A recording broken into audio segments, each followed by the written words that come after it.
Spotlight with Shan. வணக்கம். Spotlight with Shan. இந்த வாரம் சிறப்பு விருந்தினர்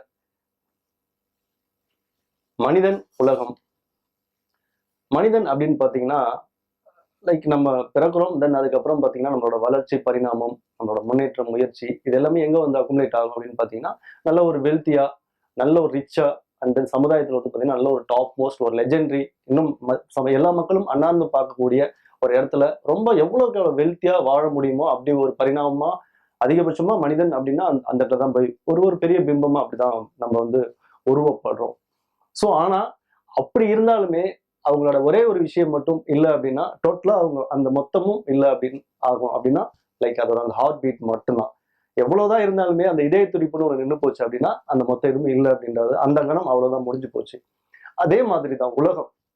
நம்ம பிறந்தோம், சமுதாயம், எல்லா உயிரினங்கள், மனிதம், ஸோ இந்த கட்டமைப்பு எல்லாமே இங்க மேம்பட்டுக்கிட்டே வந்தாலுமே நம்ம எல்லாத்தையுமே அந்த மாதிரி அந்த ஒரு பெரிய வளர்ச்சி அதை நோக்கி நம்ம போயிட்டு இருக்க பட்சத்துல வந்துட்டு அந்த உலகம் சரியான ஒரு பாதையில இல்லை அப்படின்ற அந்த துடிப்பு அப்படின்ற ஒரு விஷயத்துல இல்லை அப்படின்னா அந்த மொத்தமும் என்ன அப்படிங்கிறது கண்டிப்பா எல்லாராலையும் இது வந்து ஜஸ்ட் உணர முடிஞ்ச ஒரு விஷயம் தான். ஆனா அதற்கு எப்படி மனிதனுக்கு வந்து ஒரு உயிர் துடிப்பு அப்படின்றது வந்துட்டு ரொம்ப இம்பார்ட்டனும், அதே மாதிரி இந்த உலகத்தோட உயிர் துடிப்பு அப்படின்றது எந்த அளவுக்கு தேவை அப்படின்றதுக்கான ஒரு தீர்க்கமான ஒரு பக்கத்தை உங்ககிட்ட நீங்க சமர்ப்பிக்க தான் நம்மளோட ஒரு ஆளுமை நம்ம வந்துட்டு இன்னைக்கு வந்து சந்திச்சிருக்கிறோம். தென் அவங்களுமே வந்துட்டு இதுக்கு வந்து அவங்களோட ஒரு இசைவை கொடுத்து வந்ததுக்கு முதல்ல அவங்களுக்கு உங்களின் சார்பாக நம்ம தான் பெரிய ஒரு நன்றி கடன்பட்டிருக்கோம். ஸோ அப்படியே அந்த உலகத்தின் உயிர் துடிப்பான இன்றைய விருந்தினர் பூ உலகின் நண்பர்கள் அமைப்பின் ஒரு அங்கம் அப்படின்னு சொல்லலாம்.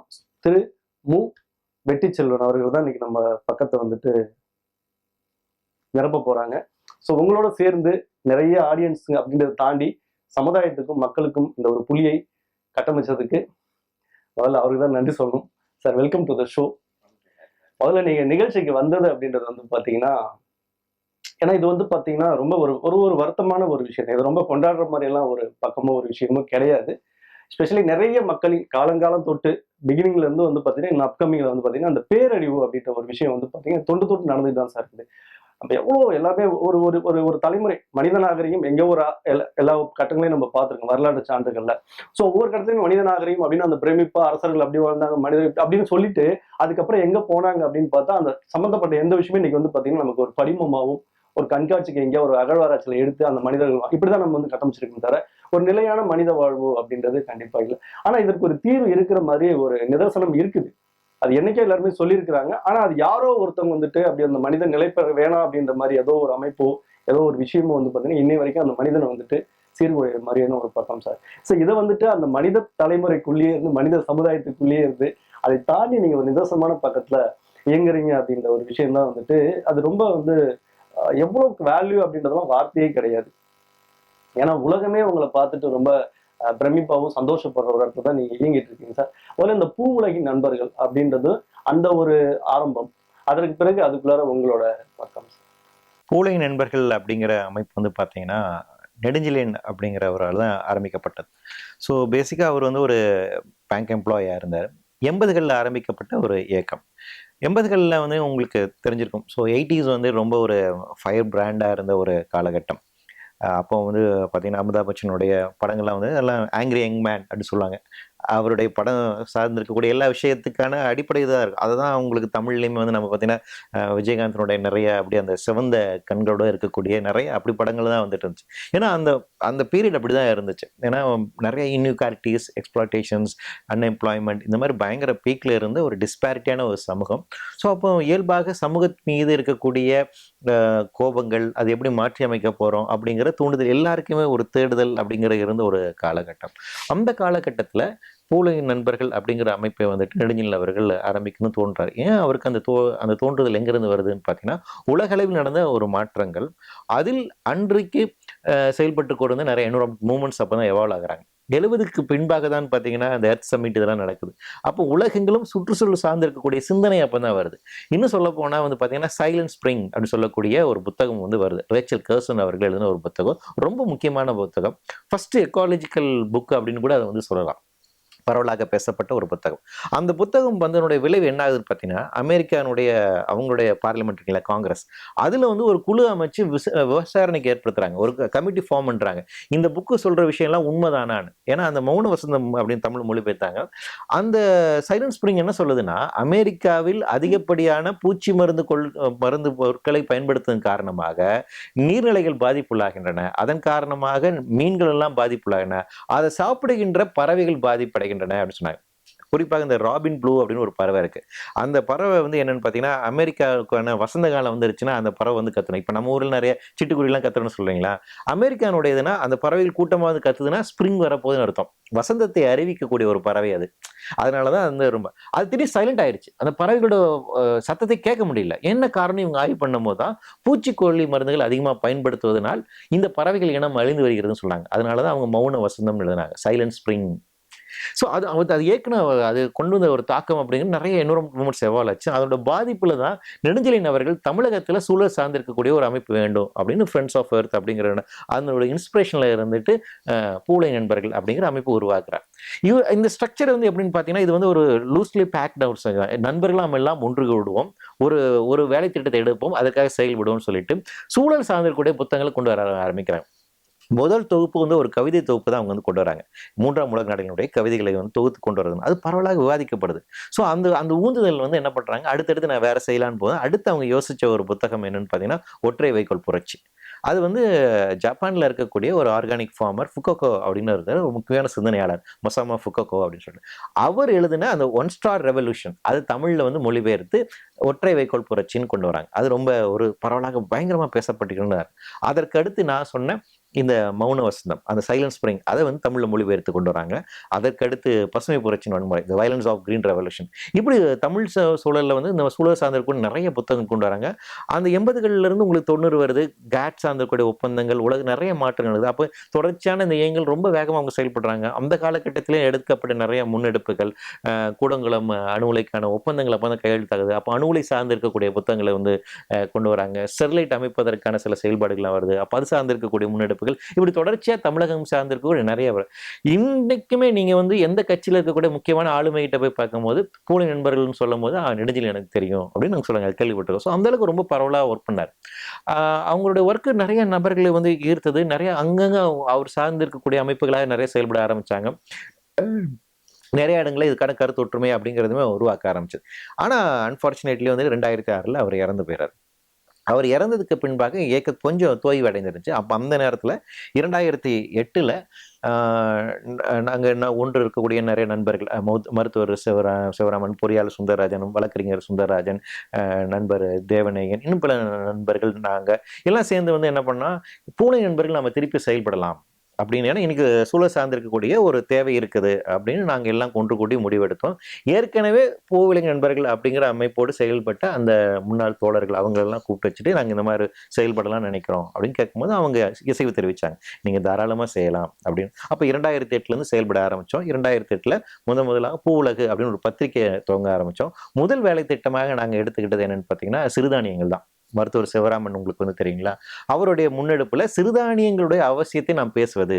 அப்போ விவசாயிகளுக்கு நன்மை தரக்கூடிய இப்ப நம்ம வாழ்வியல்ல மாற்று நிறைய இருக்கு. உணவு அப்படிங்கிறது என்னவாக இருக்கு, அப்போ நம்ம ஒரு பாரம்பரியமாக இருக்கக்கூடிய இந்த உணவு இந்த பிரச்சனையை எப்படி எதிர்கொள்ளும் அப்படின்னு உணவு அரசியல் சார்ந்து இருக்கக்கூடிய பிரச்சனைகளை அப்போ இந்த சிறுதானியங்களை பரவலாக்குவது அப்படிங்கிற எடுத்தோம். அப்போ புத்தக கண்காட்சி நடக்கும். அப்போ அந்த புத்தக கண்காட்சியில சிறுதானியங்களுக்கான ஒரு பொங்கல் விழா அப்படின்னு அறிவிச்சு ஒரு ஃபர்ஸ்ட் ஒன்று வந்து பண்ணோம். 2010 வந்து செஞ்சோம். அந்த அந்த அந்த இதெல்லாம் பண்ணிட்டு இருக்க அந்த ஒரு டைம் பீரியட்ல வந்து பார்த்தீங்கன்னா, அப்போ இருந்த யூனியன் கவர்மெண்ட் வந்து என்ன சொல்றாங்கன்னா, ஒரு இது அறிவிக்கிறாங்க.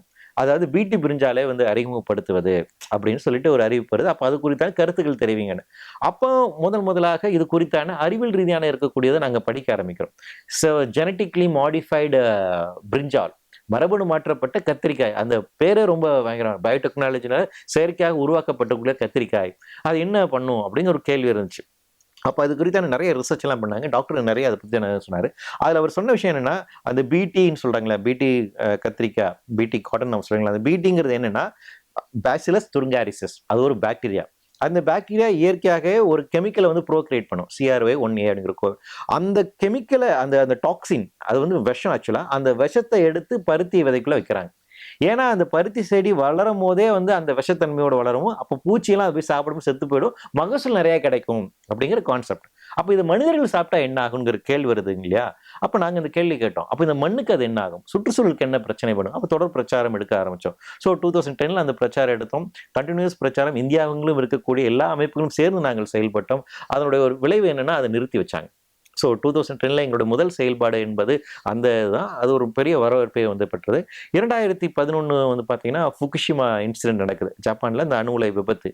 அதை ஒட்டி வந்து நம்ம இடிந்தகரை பகுதியில் கூடங்குளம் அணு உலைக்கு எதிரான ஒரு போராட்டம் அப்படிங்கிறது பயங்கர வீரியமா வந்து வீட்டெடுக்குது. அப்போ அந்த போராட்டத்தினுடைய நியாயங்கள் நாங்கள் வந்து புரிந்து கொள்கிறோம். அப்போ அணு உலை அப்படிங்கிறது மனித சமூகத்திற்கு எதிரான ஒரு விஷயம். அது அணு உலையாக இருக்கட்டும், அணு குண்டாக இருக்கட்டும், இது ரெண்டுமே வந்து ஒட்டுமொத்த மனித சமூகத்தையே அழித்துவிடும். ஸோ ஐன்ஸ்டைன் அண்ட் ரசலினுடைய அந்த டிக்ளரேஷன் இருக்குங்களா, அணு ஆயுதங்கள் இல்லாத ஒரு உலகத்தை படைக்க வேண்டும், அமைதியான ஒரு உலகத்தை உண்டாக்க வேண்டும் அப்படிங்கிற அந்த கோட்பாட்டினுடைய அடிப்படையில இருந்து சூழல் சார்ந்ததுக்கு என்னென்ன பிரச்சனை இருக்கும், அணு உலை அப்படிங்கிறது எது, அந்த ரேடியேஷனுங்கிறது என்ன பண்ணும் அப்படிங்கிற இந்த சயின்ஸை வந்து பரவலாக்குன்ற வேலை, அந்த மக்களோடு சேர்ந்து செயல்படுகின்ற வேலை செஞ்சோம். அதற்காக வழக்கு நாங்கள் தாக்கோம். அப்போ பூலை நண்பர்களாக இருந்து ஒரு லிட்டிகேஷன்ஸ் ஃபைல் பண்ணுறது, பப்ளிக் இன்ட்ரெஸ்ட் லிட்டிகேஷன் ஃபைல் பண்ணுறது அப்படிங்கிற வேலையை அப்போ தான் ஃபர்ஸ்ட் ஆரம்பிக்கிறோம். அங்கே மெட்ராஸ் ஹைகோர்ட்டில் நாங்கள் ஆரம்பித்த அந்த பணி அப்படிங்கிறது உச்சநீதிமன்றம் வரைக்கும் போச்சு. இன்றளவுமே சில வழக்குகள் அங்கே உச்சநீதிமன்றத்தில் பெண்டிங்காக இருக்குது. ஸோ கண்டினியூஸாக வந்து எங்களால் ஒரு விஷயம் என்ன பண்ண முடியுதுன்னா, இந்தியாவில் அணுசக்தி துறை அப்படிங்கிறது என்னவாக இருக்கின்றது, இந்திய அணுசக்தி கொள்கை அப்படிங்கிறது வரையறுக்கப்படாமல் இருக்கு, இந்த விஷயங்களை வெளியே கொண்டு வர முடியுது. முக்கியமான இன்னொரு விஷயம் அந்த வழக்குல என்ன வந்துச்சுன்னு பார்த்தீங்கன்னா, இந்தியாவில் உருவாகக்கூடிய அணு கழிவுகளை நாம் நிரந்தரமாக என்ன செய்ய போகிறோம் என்பதற்கான தீர்வு இன்னைக்கு வரைக்கும் இல்லை. அந்த டிஜிஆர்னு சொல்லுவாங்க, டீப் ஜியாலஜிக்கல் ரெஸ்பிரேட்டரி. இன்னைக்கு அணு கழிவுகளை பொறுத்த வரைக்கும் அதை என்ன பண்ண முடியும்னா, உங்களால ரீசைக்கிள் பண்ண முடியாது. அதில் பயங்கர ரேடியேஷன் வரும். பல லட்ச வருடங்கள் அதுல இருந்து ரேடியேஷன் வந்துகிட்டே இருக்கும். அந்த ரேடியேஷன் வெளியே வராம நீங்க அதை வந்து பாதுகாக்கணும். அதை எப்படி பாதுகாக்க முடியும்னா, ஆழ குழி தோண்டி அதுக்குள்ள புதைச்சு வைக்கணும். அப்ப அதை புதைச்சு வைக்கிற ஒரு இடம் வேணுங்களா, கோளாறு தங்க வகையில் அதை வந்து புதைச்சு வைக்கலாம் அப்படின்னு சுப்ரீம் கோர்ட்ல சொன்னாங்க. கர்நாடகாவில் பயங்கர எதிர்ப்பு, அதனால அங்க முடியாதுன்னு சொல்லிட்டாங்க. சுப்ரீம் கோர்ட் என்ன சொல்லிச்சுன்னா, இந்த டிஜிஆரை 5 வருஷத்துக்குள்ள நீங்க ஃபைனலைஸ் பண்ணணும். எப்போ 2013ல சொன்னாங்க. இன்னைக்கு வரைக்கும் அவங்களால ஃபைனலைஸ் பண்ண முடியல. ஸோ நம்ம கேஸினுடைய அதாவது முக்கியமான என்ன, இந்தியாவில் அணுக்கழிவுகளை என்ன செய்ய போகிறோம் என்பதற்கான திட்டங்கள் இல்லை அப்படிங்கிற விஷயம் எங்களால் கொண்டு வர முடியுது. இன்னைக்கு வரைக்கும் நம்ம வந்து கொஸ்டின் பண்றோம். அப்போ அந்த அணுக்கழிவு மேலாண்மை குறித்தான கேள்விகள் தொடர்ச்சியாக நம்ம எழுப்பி வந்துட்டு இருக்கோம். கூடங்குளம் அணு உலையாக இருக்கட்டும், நம்ம கல்பாக்கு அணு உலையாக இருக்கட்டும், இது மக்கள் நலன் என்ன பிரச்சனை உண்டாக்கியிருக்கு, சுற்றுச்சூழலுக்கு என்ன பிரச்சனை உண்டாக்கு என்பதற்கான அசஸ்மெண்ட்டை நீங்க வந்து பண்ணணும், அது பொதுமக்கள் பார்வைக்கு வைக்கணும் அப்படி தொடர்ச்சியாக அந்த விவாதத்தை நாம வந்து செஞ்சுக்கிட்டே வரோம். அது அன்றிலிருந்து நடந்துட்டு இருக்கு. இந்த 2011 இருந்தது, இது 2012, 13 வரைக்குமே இந்த வழக்கு அப்படி தொடர்ச்சியானது. அதற்கு பின்பாக வந்து பார்த்தீங்கன்னா, கெயில் பைப் லைன் கொண்டு வராங்க அப்படின்னு 8 மாவட்ட விவசாயிகள் வந்து அது எதிர்ப்பு தெரிவிச்சாங்க. அவர்களோடு நாம சேர்ந்து பணியாற்றினோம். அதே காலகட்டத்தில் வந்து பார்த்தீங்கன்னா, நியூட்ரினோ ஆய்வு திட்டத்தை பொட்டிப்புறம் கிராமத்தில், தேனி மாவட்டத்தில் அமைப்பதற்கான ஒரு திட்டத்தை வந்து அறிவிச்சாங்க. ஸோ அந்த திட்டம் என்னன்னா, அந்த பொட்டிப்புறம் கிராமத்தில் மலைப்பகுதியில் ஒரு 2 கிலோமீட்டருக்கு ஒரு டனலை தோண்டி கிட்டத்தட்ட ஒரு 2 லட்சம் அளவுக்கான பாறைகளை வெடி வச்சு தகரத்தை எடுத்து உள்ள போயிட்டு வந்து பார்த்தீங்கன்னா, ஒரு 50,000 கிலோ டன்ஸ் வெயிட் உள்ள வந்து ஒரு இன்ஸ்ட்ருமெண்ட்டை உள்ள வைக்கிறது, நியூட்ரினோவை ஆய்வு செய்வதற்காக. நம்ம அந்த ஆய்வில் நமக்கு எந்த விதமான பிரச்சனை, நியூட்ரினோ ஆய்வு தாராளமாக செய்யலாம், அதுல எந்த பிரச்சனை. ஆனால் இந்த கன்ஸ்ட்ரக்ஷன் ஆக்டிவிட்டிஸ் இருக்குங்களா, இன்னைக்கு கேரளா வயநாடுல வந்து பார்த்தீங்கன்னா 10 வருடத்துக்கு முன்பாக அங்கு செய்யப்பட்ட நிறைய மைனிங் ஆக்டிவிட்டிஸ்னுடைய அந்த உள்ள இருக்கக்கூடிய டெர்மர்ஸ் இருக்கு இல்லையா, அந்த பாறைகள் இடுக்குள்ளாக விரிசல், அது ஒரு பிரச்சனை உண்டாக்கி இருக்கலாம் அப்படிங்கிறத சொல்றாங்க. இதே தான் நாமளும் சொன்னோம். நீங்க 2 லட்சம் அளவிலான பாறைகளை வெட்டி எடுக்க போறீங்க, 2 லட்சம் டன் அளவிலான பாறைகளை வெட்டி எடுக்க போறீங்க, கிட்டத்தட்ட 2 கிலோமீட்டருக்கு பெரிய டனலிங் ஆக்டிவிட்டிஸ் பண்ணி இதனோட இம்பாக்ட் என்ன இருக்குங்கிறத ஆய்வு மேற்கொள்ளாமல் இந்த திட்டத்தை செய்யக்கூடாது அப்படின்னு நாங்கள் நீதிமன்றத்துக்கு முன்பாக சொன்னோம். தேசிய பசுமை தீர்மானத்துக்கு முன்பாக நம்ம வந்து வழக்கு பதிவு செஞ்சோம். ஃபர்ஸ்ட் என்விரான்மெண்ட் கிளியரன்ஸ் வந்து கேன்சல் பண்ணாங்க, அடுத்த என்விரான்மெண்ட் கிளியரன்ஸ் கொடுத்தாங்க. அதையுமே நம்ம சேலஞ்ச் பண்ணோம். ஏன்னா திருப்பியுமே நீங்க இந்த என்விரான்மெண்ட் இம்பாக்ட் அசஸ்மெண்ட் செய்யாமல் இதை செய்யக்கூடாதுன்னு கேட்டோம். அதுக்கு பின்பாக அந்த வழக்கு இப்போ உச்ச நீதிமன்றத்தில் இருக்கு. இப்போ தமிழக அரசாங்கம் பொறுத்த வரைக்கும் இந்த திட்டத்தை நாங்கள் அனுமதி தரமாட்டோம்னு சொல்லிட்டாங்க. ஸோ அது நிறுத்தி வைக்கப்பட்டது. அதற்கு பின்பாக 2015-16 வாக்கில் வந்து பார்த்தீங்கன்னா, அந்த மீத்தேன் எதிர்ப்பு திட்டம் அப்படிங்கிறது பரவலாக இருந்துச்சு. ஸோ அப்போ அந்த பகுதியில் அங்கே ஒரு இயக்கம் செயல்பட்டு வந்தாங்க, மீத்தேன் எதிர்ப்பு இயக்கம். அவங்களோட சேர்ந்து நம்ம செல்வோம், ப்ரொஃபசர் ஜெயராமன் ஐயா அவங்க செயல்பட்டாங்க. ஸோ அவங்க அங்கே இருக்கக்கூடிய இந்த காவேரி என்பது பாதுகாக்கப்பட்ட பூமியாக ஏன் அறிவிக்கப்பட வேண்டும், ஹைட்ரோ கார்பன்ஸ் அப்படிங்கிறது என்ன பண்ணுது, மீத்தேன் எக்ஸ்ட்ராக்ட் பண்ணோம்னா அந்த பூமிக்கு என்ன பிரச்சனை உண்டாகும், அதோட பாதிப்பு என்னவாக இருக்கும் அப்படிங்கிறது நம்ம மக்களுக்கு வந்து எடுத்து சொன்னோம். ஸோ அந்த இது நாங்கள் செய்து கொண்டிருக்கும் போது 2018ஆம் ஆண்டு வந்து பார்த்தீங்கன்னா ஒரு முக்கியமான ஆய்வறிக்கை அப்படிங்கிறது வந்துச்சு. ஐபிசிசின்னு சொல்ற inter government panel climate change அவங்க வந்து ஒரு ஆய்வறிக்கை வெளியிடுறாங்க. குளோபல் வார்மிங் 1.5 அப்படிங்கிற ஒரு ஆய்வறிக்கை கொடுக்குறாங்க. முக்கியமான ஒரு ஆய்வறிக்கை. இந்த ஆய்வறிக்கை தான் எங்களை எல்லாருமே ரொம்ப புரட்டி போட்டுச்சு. ஏன்னா அதற்கு முன்பாக காலநிலை மாற்றம் குறித்தான நாங்கள் நிறைய நிகழ்ச்சி நடத்தியிருக்கோம், பேசியிருக்கோம், அந்த அறிவியலை பேசியிருக்கோம். ஆனால் காலநிலை மாற்றம் பொறுத்த வரைக்கும் குளோபல் வார்மிங் அப்போ நடந்துகிட்டு இருக்கு அப்படின்னு பரவலாக எல்லாருக்குமே தெரிஞ்ச ஒரு விஷயம் தான். ஆனால் குளோபல் வார்மிங் பொறுத்த வரைக்கும் பூமியினுடைய சராசரி வெப்பநிலை அப்படிங்கிறது 2°C அளவுக்கு உயரக்கூடும். அது எண்ட் ஆஃப் தி செஞ்சுரி தான் நடக்கும்னு சொன்னாங்க. இதுதான் முன்னாடி இருந்த ஆய்வு. ஆனால் 2018 வந்து அந்த ஆய்வறிக்கை என்ன சொல்லுச்சுன்னா, இல்ல 2050ஆம் ஆண்டுக்குள்ளாக பூமியினுடைய சராசரி வெப்பநிலை அப்படிங்கிறது 2°C அடைந்து விடும் சொன்னாங்க. அப்ப எங்களுக்குலாம் அதிர்ச்சியா இருந்துச்சு. ஏன்னா 2015 தான் பாரிஸ் அக்ரிமெண்ட் நம்ம சைன் பண்ணியிருக்கிறோம். ஒரு உலக அளவில் ஒரு முக்கியமான அக்ரிமெண்ட் வந்திருக்கு. அந்த அக்ரிமெண்ட்ல இருந்து பாத்தீங்கன்னா எண்ட் ஆஃப் தி செஞ்சுரியில இது வரவிடாம தடுப்பதற்காக என்ன செய்யணும் அப்படிங்கிறது கோல். ஆனா அந்த இது வந்ததுக்கு அப்புறம் ஸ்பெஷல் ரிப்போர்ட் சொல்றாங்க, இல்ல 2050க்குள்ள 2°C வந்துரும் அப்படின்றாங்க. ஸோ இது ரொம்ப அலார்மிங்கான ஒரு விஷயம். ஏன்னா 2°C அளவுக்கு பூமியோட சராசரி வெப்பம் உயருதுன்னா இந்த பூமியில இருக்கக்கூடிய 90% உயிரினங்கள் உயிர் வாழ முடியாது. ஒரு எக்ஸ்டிங்ஷன் நடக்கும். நீங்க சொன்னீங்க இல்லையா, மனிதனுடைய பரிணாம வளர்ச்சியில பல்வேறு விதமான உயிர்கள் அழிஞ்சிருக்கு. இது வரைக்கும் 5 முறை முற்றழிவு நடந்திருக்கு. அந்த எக்ஸ்டிங்ஷன் கம்ப்ளீட்டா உயிர்களே இல்லாம போயிருக்கு. அது எல்லாமே இயற்கையாக நடந்தது. மனித சமூகம் எல்லாம் அப்ப ஒண்ணும் கிடையாது. ஆனா இப்ப நடக்கிறதுங்கிறது செயற்கையானது. மனித சமூகத்தினுடைய ஊந்துதலாம் நடக்குது. சோ இது வந்து 2050 நடக்க போகுதுன்னா நாங்க ரொம்ப அதிர்ச்சியானோம். அப்ப அது குறித்தான் காலநிலை மாற்றம் குறித்தான் நிறைய பிரச்சனையை பேச ஆரம்பிச்சோம். சோ அந்த வகையில இருந்து என்ன பண்ணேன்னா நிறைய பொலிட்டிக்கல் பார்ட்டிஸை மீட் அவுட் பண்றது, எலெக்ஷன் மேனிஃபெஸ்டோ வந்து கொண்டோம். காலநிலை மாற்றம் முக்கியமான பிரச்சனையாக இருக்கணும், பொலிட்டிக்கல் மூவ்மெண்ட்ஸ் தொடர் வந்து பிரச்சாரம் எடுத்தோம். ஒவ்வொரு அதிகார அமைப்புகளை பேசணும், பியூரோக்ரஸியை வந்து பேசணும். அதனுடைய தொடர் விளைவு என்ன ஆச்சு அப்படின்னு பாத்தீங்கன்னா, இன்னைக்கு 2021 எலெக்ஷன், அதுக்கு முன்னாடி எலெக்ஷன் மேனிஃபெஸ்டோ கொடுக்கும்போது ஒரு புதிய அரசாங்கம் பொறுப்பேற்கும் போது என்ன பண்ணாங்கன்னா, காலநிலை மாற்றத்துக்கான புதிய அமைச்சகத்தை வந்து உருவாக்குனாங்க. Ministry of environment and climate change அப்படின்னு ஒரு அமைச்சகத்தை உருவாக்குனாங்க. மாநில அளவில் வந்து பார்த்தீங்கன்னா Tamil Nadu governing council for climate change அப்படின்னு ஒரு கவர்னிங் கவுன்சில் வந்து உருவாக்கியிருக்காங்க. மாவட்ட அளவிலான கிளைமேட் கமிட்டிஸை வந்து ஃபார்ம் பண்ணியிருக்காங்க. காலநிலை மாற்ற பாதிப்பில் எதிர்கொள்வதற்கான மிஷன்ஸ் அறிவிச்சிருக்காங்க. கிரீன் கம்பெனிங்கிறத உருவாக்கியிருக்காங்க. Climate mission, green mission, wetland mission, coastal mission, அப்புறம் இப்போ கிரீன் கம்பெனி உருவாக்க. ஸோ தமிழக அளவில் காலநிலை மாற்ற பிரச்சனையை ஒரு கொள்கை அளவில் செயல்படுவதற்கான ஒரு ஊந்துதலை வந்து போலி நண்பர்களாக நாங்களால் செய்ய முடிஞ்சது. இன்னைக்கு அதுக்கான சில ப்ரிலிமினரி ஒர்க்ஸ் அப்படிங்கிறது ஆரம்பிச்சிருக்கு. ஸோ அந்த ஜேர்னி அப்படிங்கிறது பார்த்தீங்கன்னா இன்னைக்கு இந்த அளவுக்கு வந்து நின்றுருக்கு. பட் அது உங்களுக்கு வந்து அது வந்து ஒரு சாட்டிஸ்ஃபேக்ஷனான ஒரு விஷயமா இருக்குமா சார்? இல்லைன்னா அது கொஞ்சம் ஒரு ஃபுல்ஃபில்னஸ் இல்லை, இன்னும் கொஞ்சம் இன்கம்ப்ளீட்டடாக தான் அவங்களோட செயல்பாடுகள் இருக்குது, இன்னும் கொஞ்சம் நிறைய இம்ப்ரூவ்மெண்ட் பண்ணிக்கணும் அப்படின்ற மாதிரியான இடத்துக்குள்ள அவங்க உந்தப்படுறாங்களா? இல்லை அதுக்கான முனைப்பு இல்லாமல் நீங்கள் தூண்டப்பட்ட மட்டுமே அவங்க அதுக்கான இயக்கத்துல போறாங்க அந்த மினிஸ்ட்ரேட்? இல்ல அது ரொம்ப ஒரு சவாலான ஒரு விஷயம் தான். நீங்க ஒரு ஸ்டேட் மிஷனரியில வந்து ஒரு பாலிசியை கொண்டு வரணுங்கிறது நமக்கு நம்ம நினைக்கக்கூடிய அந்த 100% நிச்சயமா உடனே கொண்டு வந்துட முடியாது. அது ரொம்ப ஏன்னா ஸ்டேட் மிஷனரி அப்படி அது ஏங்குற ப்ராசஸ்ங்கிறது கம்ப்ளீட்டா டிஃப்ரெண்டான ஒரு விஷயம். இந்த கிளைமேட் சேஞ்ச் சார்ந்திருக்கக்கூடிய இந்த பிரச்சனைகளை எடுத்து நாங்கள் பேசுகின்ற போது இப்போ கடந்த காலங்களில் நம்ம பண்ண ஒரு செயல்பாடுகள் அப்படிங்கிறது என்னன்னா, நம்ம வந்து அரசுக்கு வெளியே இருந்து கோரிக்கை வைக்கிறோம். நீங்க இதை செய்யணும், அணு உலைகளை நீங்க எப்படி செய்யணும் அப்படிங்கிறோம்.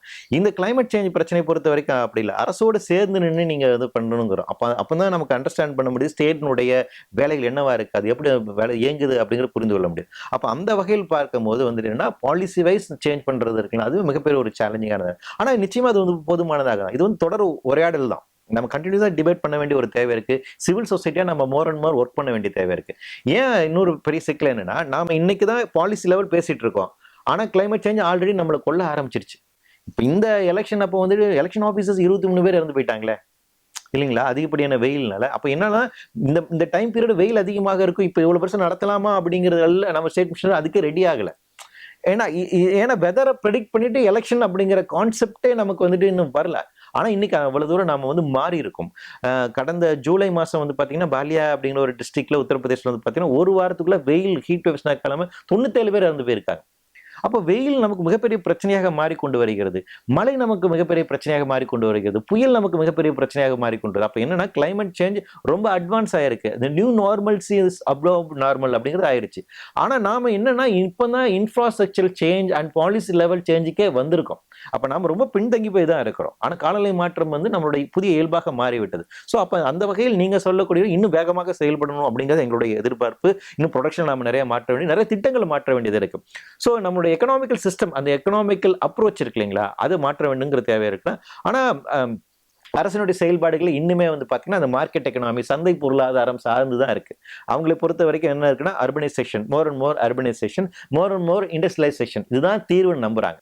அது வந்து நிச்சயமாக மாற்றப்படணும். அந்த பார்வையிலே நாம நகர்ந்தோம் அப்படின்னா பிரச்சனை இன்னும் அதிகரிக்க தான் போகும். ஸோ இதை நாங்கள் தொடர்ச்சியாக வலியுறுத்திக் கொள்கிறோம். ஸோ அந்த வகையில் வந்து பார்க்கும்போது எங்களுக்கு அது இன்னும் ஒரு அன்சாட்டிஸ்ஃபைடான இருக்கக்கூடிய விஷயமா தான் இருக்கும். ஸோ அது எப்படியாச்சும் கம்ப்ளீட் பண்ணணும் அப்படிங்கிறதுக்காக தான் நம்ம வந்து கண்டினியூஸாக ஒர்க் பண்ணிட்டு இருக்கோம்.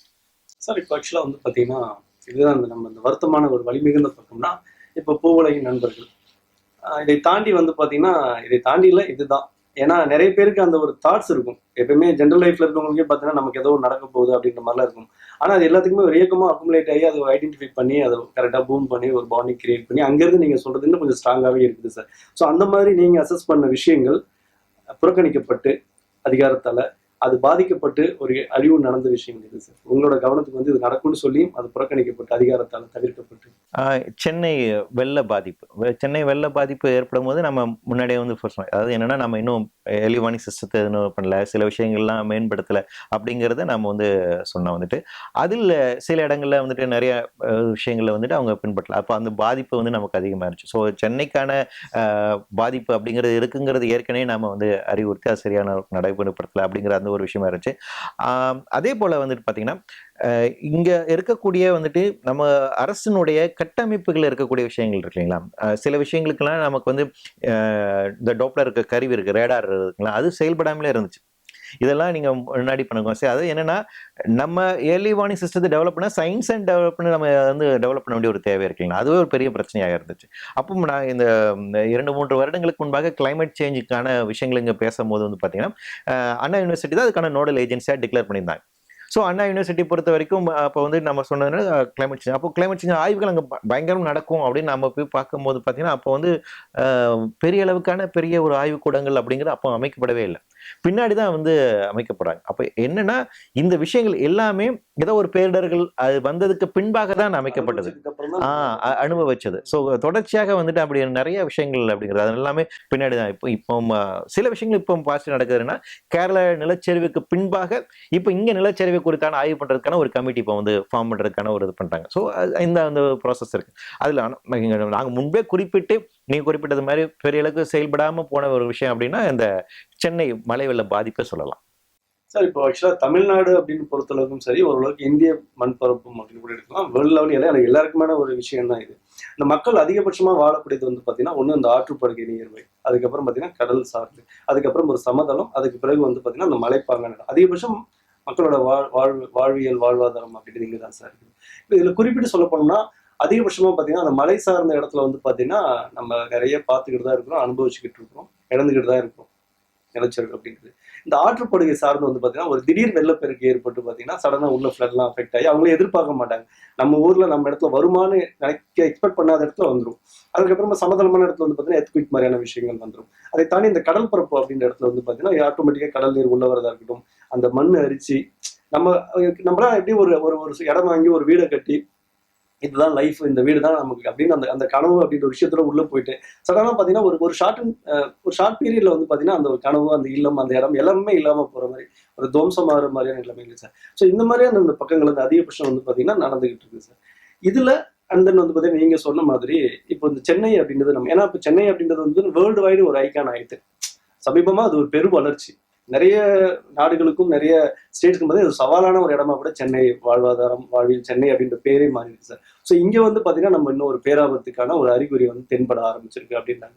ஸ்பெஷலி கடல் இந்த சார்ந்து இருக்கிற விஷயம் இதுல உங்களோட ஆல்ரெடி உங்களோட போக்குகள் அரசுக்கான உங்களுக்குமான விஷயங்கள் மக்களுக்கு இது எந்த மாதிரி விஷயங்கள் நடந்திருக்குது இந்த தவிர்க்கணும் அப்படின்னா இன்னைக்கு நம்ம என்ன பண்ணணும் சார்? நீங்க குறிப்பிட்டது மாதிரி வந்து இன்னைக்கு வந்து நம்ம வந்து ஒரு புதிய சூழல் வந்து பார்த்துட்டு இருக்கோம். அதாவது என்னன்னா நான் முன்பே குறிப்பிட்டது மாதிரி பூமி சூடாகி கொண்டு இருக்கிறது, அது எல்லாருக்குமே தெரிஞ்ச ஒரு விஷயம்தான். இப்போ சூடாகிற பூமி என்ன பண்ணுதுன்னா நம்மளுடைய பயோஸ்பியனோட இயல்பு தன்மை இருக்கு இல்லைங்களா, அந்த இயல்பு தன்மையை மாற்றுது. இப்போ எல்லாருமே தப்பா புரிஞ்சுக்கிறாங்க, உலகம் அழிஞ்சிடும். உலகம் அழியாது. அது நிறைய நீங்க அடிக்கடி அந்த டேர்ம்ஸ் வந்து நம்ம உலகம் அப்படிங்கிறது அழியாது. ஏறத்தாழ வந்து அது தோன்றி 450 கோடி வருடங்கள் ஆயிடுச்சு. 450 கோடி வருடங்களாக அது வேற வேற நிலையில இருந்திருக்கு. பூமியினுடைய இயல்பு தன்மை தொடர்ச்சியாக மாறிட்டே வந்திருக்கு. அது வந்துட்டு பூமி தோன்றிய அந்த 4.5 பில்லியன் இயர்ஸ்க்கு முன்னாடி என்ன ஹாட் ஜோனா இருந்துச்சோ அது இன்னைக்கு மாதிரி இல்லை. அப்படி ஹாட் ஜோனா இருந்தது இன்னைக்கு ப்ளூ பிளானட்டா இருக்கு இல்லைங்களா. இந்த பூமியில மட்டுமே ஒரு யூனிக்கான ஒரு விஷயம் இருக்கு, என்னன்னா அது பயோஸ்பியர். வேற இந்த நமக்கு தெரிஞ்ச அளவுல இந்த என்டையர் மில்கி வேல வந்து பாத்தீங்கன்னா இப்படியான ஒரு வேற கிரகம் இருக்குதா அப்படின்னு நமக்கு தெரியல. இதுக்கு ஈக்குவலண்டா சில கிரகத்துல உயிரினங்கள் இருக்கு, பாசிபிலிட்டிஸ் இருக்குன்னு சொல்றாங்களே ஒழிய இப்படி ஒரு பயோஸ்பியர் இருக்கக்கூடிய அமைப்பை இது நாள் வரைக்கும் எங்கேயும் கண்டுபிடிக்கல. ஸோ பூமிக்கு மட்டும்தான் இப்படி ஒரு பயோஸ்பியர் அப்படிங்கிற ஒரு அமைப்பு இருக்கு. அது ரொம்ப முக்கியம். இந்த பயோஸ்பியர் அப்படிங்கிறது என்னன்னா உயிர்கோள் அப்படின்னு சொல்றோம். உயிர் வாழ்வதற்கான சூழல் இருக்கக்கூடிய ஒரு அமைப்பு முறை. இந்த அமைப்பு முறை இன்னைக்கு உடைஞ்சுக்கிட்டு வருது. சிக்கல் அதுதான். இப்படி இந்த அமைப்பு முறை உடைவதற்கு காரணமாக இருப்பது குளோபல் வார்மிங், அதுக்கு காரணமாக இருக்கிறது மனித சமூகம், அதுவும் குறிப்பாக மேற்கத்திய சமூகம். அப்போ ஒரு குறிப்பிட்ட சமூகம் செயல்படுகின்ற ஒரு ஒரு விளைவு என்ன ஆகுதுன்னா, ஒட்டுமொத்த உயிரினங்கள் வாழக்கூடிய இந்த உயிர் சூழல் உடையுது. ஸோ இது வந்து ஒரு குளோபல் இஷ்யூ. இது வந்துட்டு வெறும் சென்னைக்கான விஷயம் இல்லை, ஒரு குளோபல் இஷ்யூ, என்டையர் குளோபலுக்கான ஒரு விஷயம், என்டையர் உயிரினங்களுக்கான ஒரு இஷ்யூ. என்டையர் உயிரினங்கள் அழிவு நோக்கி சென்று கொண்டிருக்கிறது, அதை நாம் தள்ளி கொண்டு இருக்கிறோம் உண்மையை சொல்லணும்னா. அப்போ இந்த எக்கோசிஸ்டம் இருக்கு இல்லையா, அந்த பயோஸ்பியர், அது ஒவ்வொன்றுக்கும் ஒரு ரேஷியோ கணக்கு இருக்கு. அந்த ப்ராப்பர் ரேஷியோல இருக்கும் போது நாம சேஃபா இருப்போம்.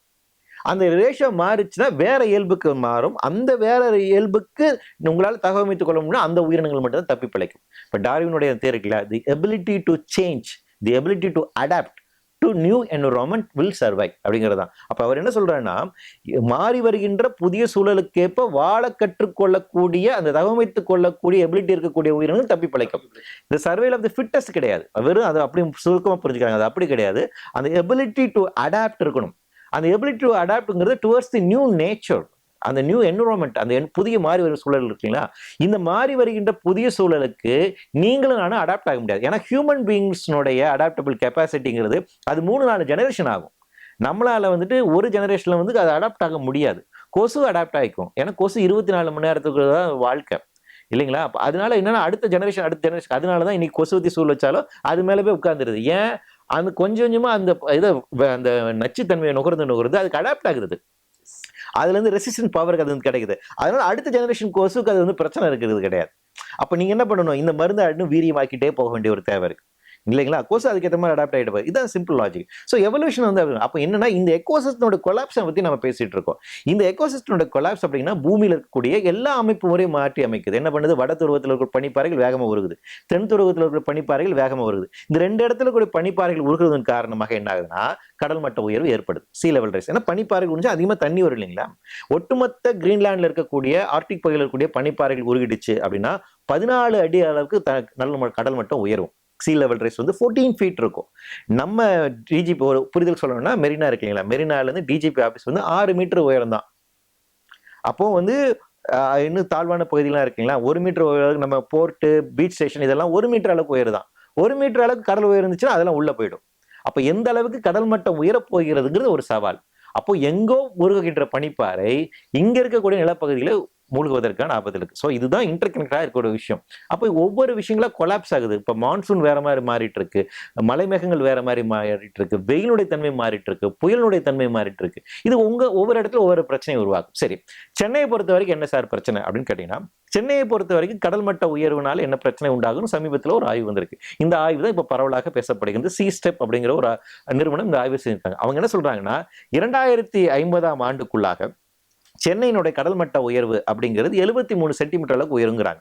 கிட்டத்தட்ட 1 மீட்டர் அளவுக்கு உயர்ந்தும் அப்படிங்கிறாங்க. அப்படி 1 மீட்டர் அளவுக்கு உயர்ந்துச்சுன்னா சென்னையினோட 7% நிலப்பரப்புகள் கடலுக்குள்ளாக செல்வதற்கான ஆபத்து இருக்குங்கிறாங்க.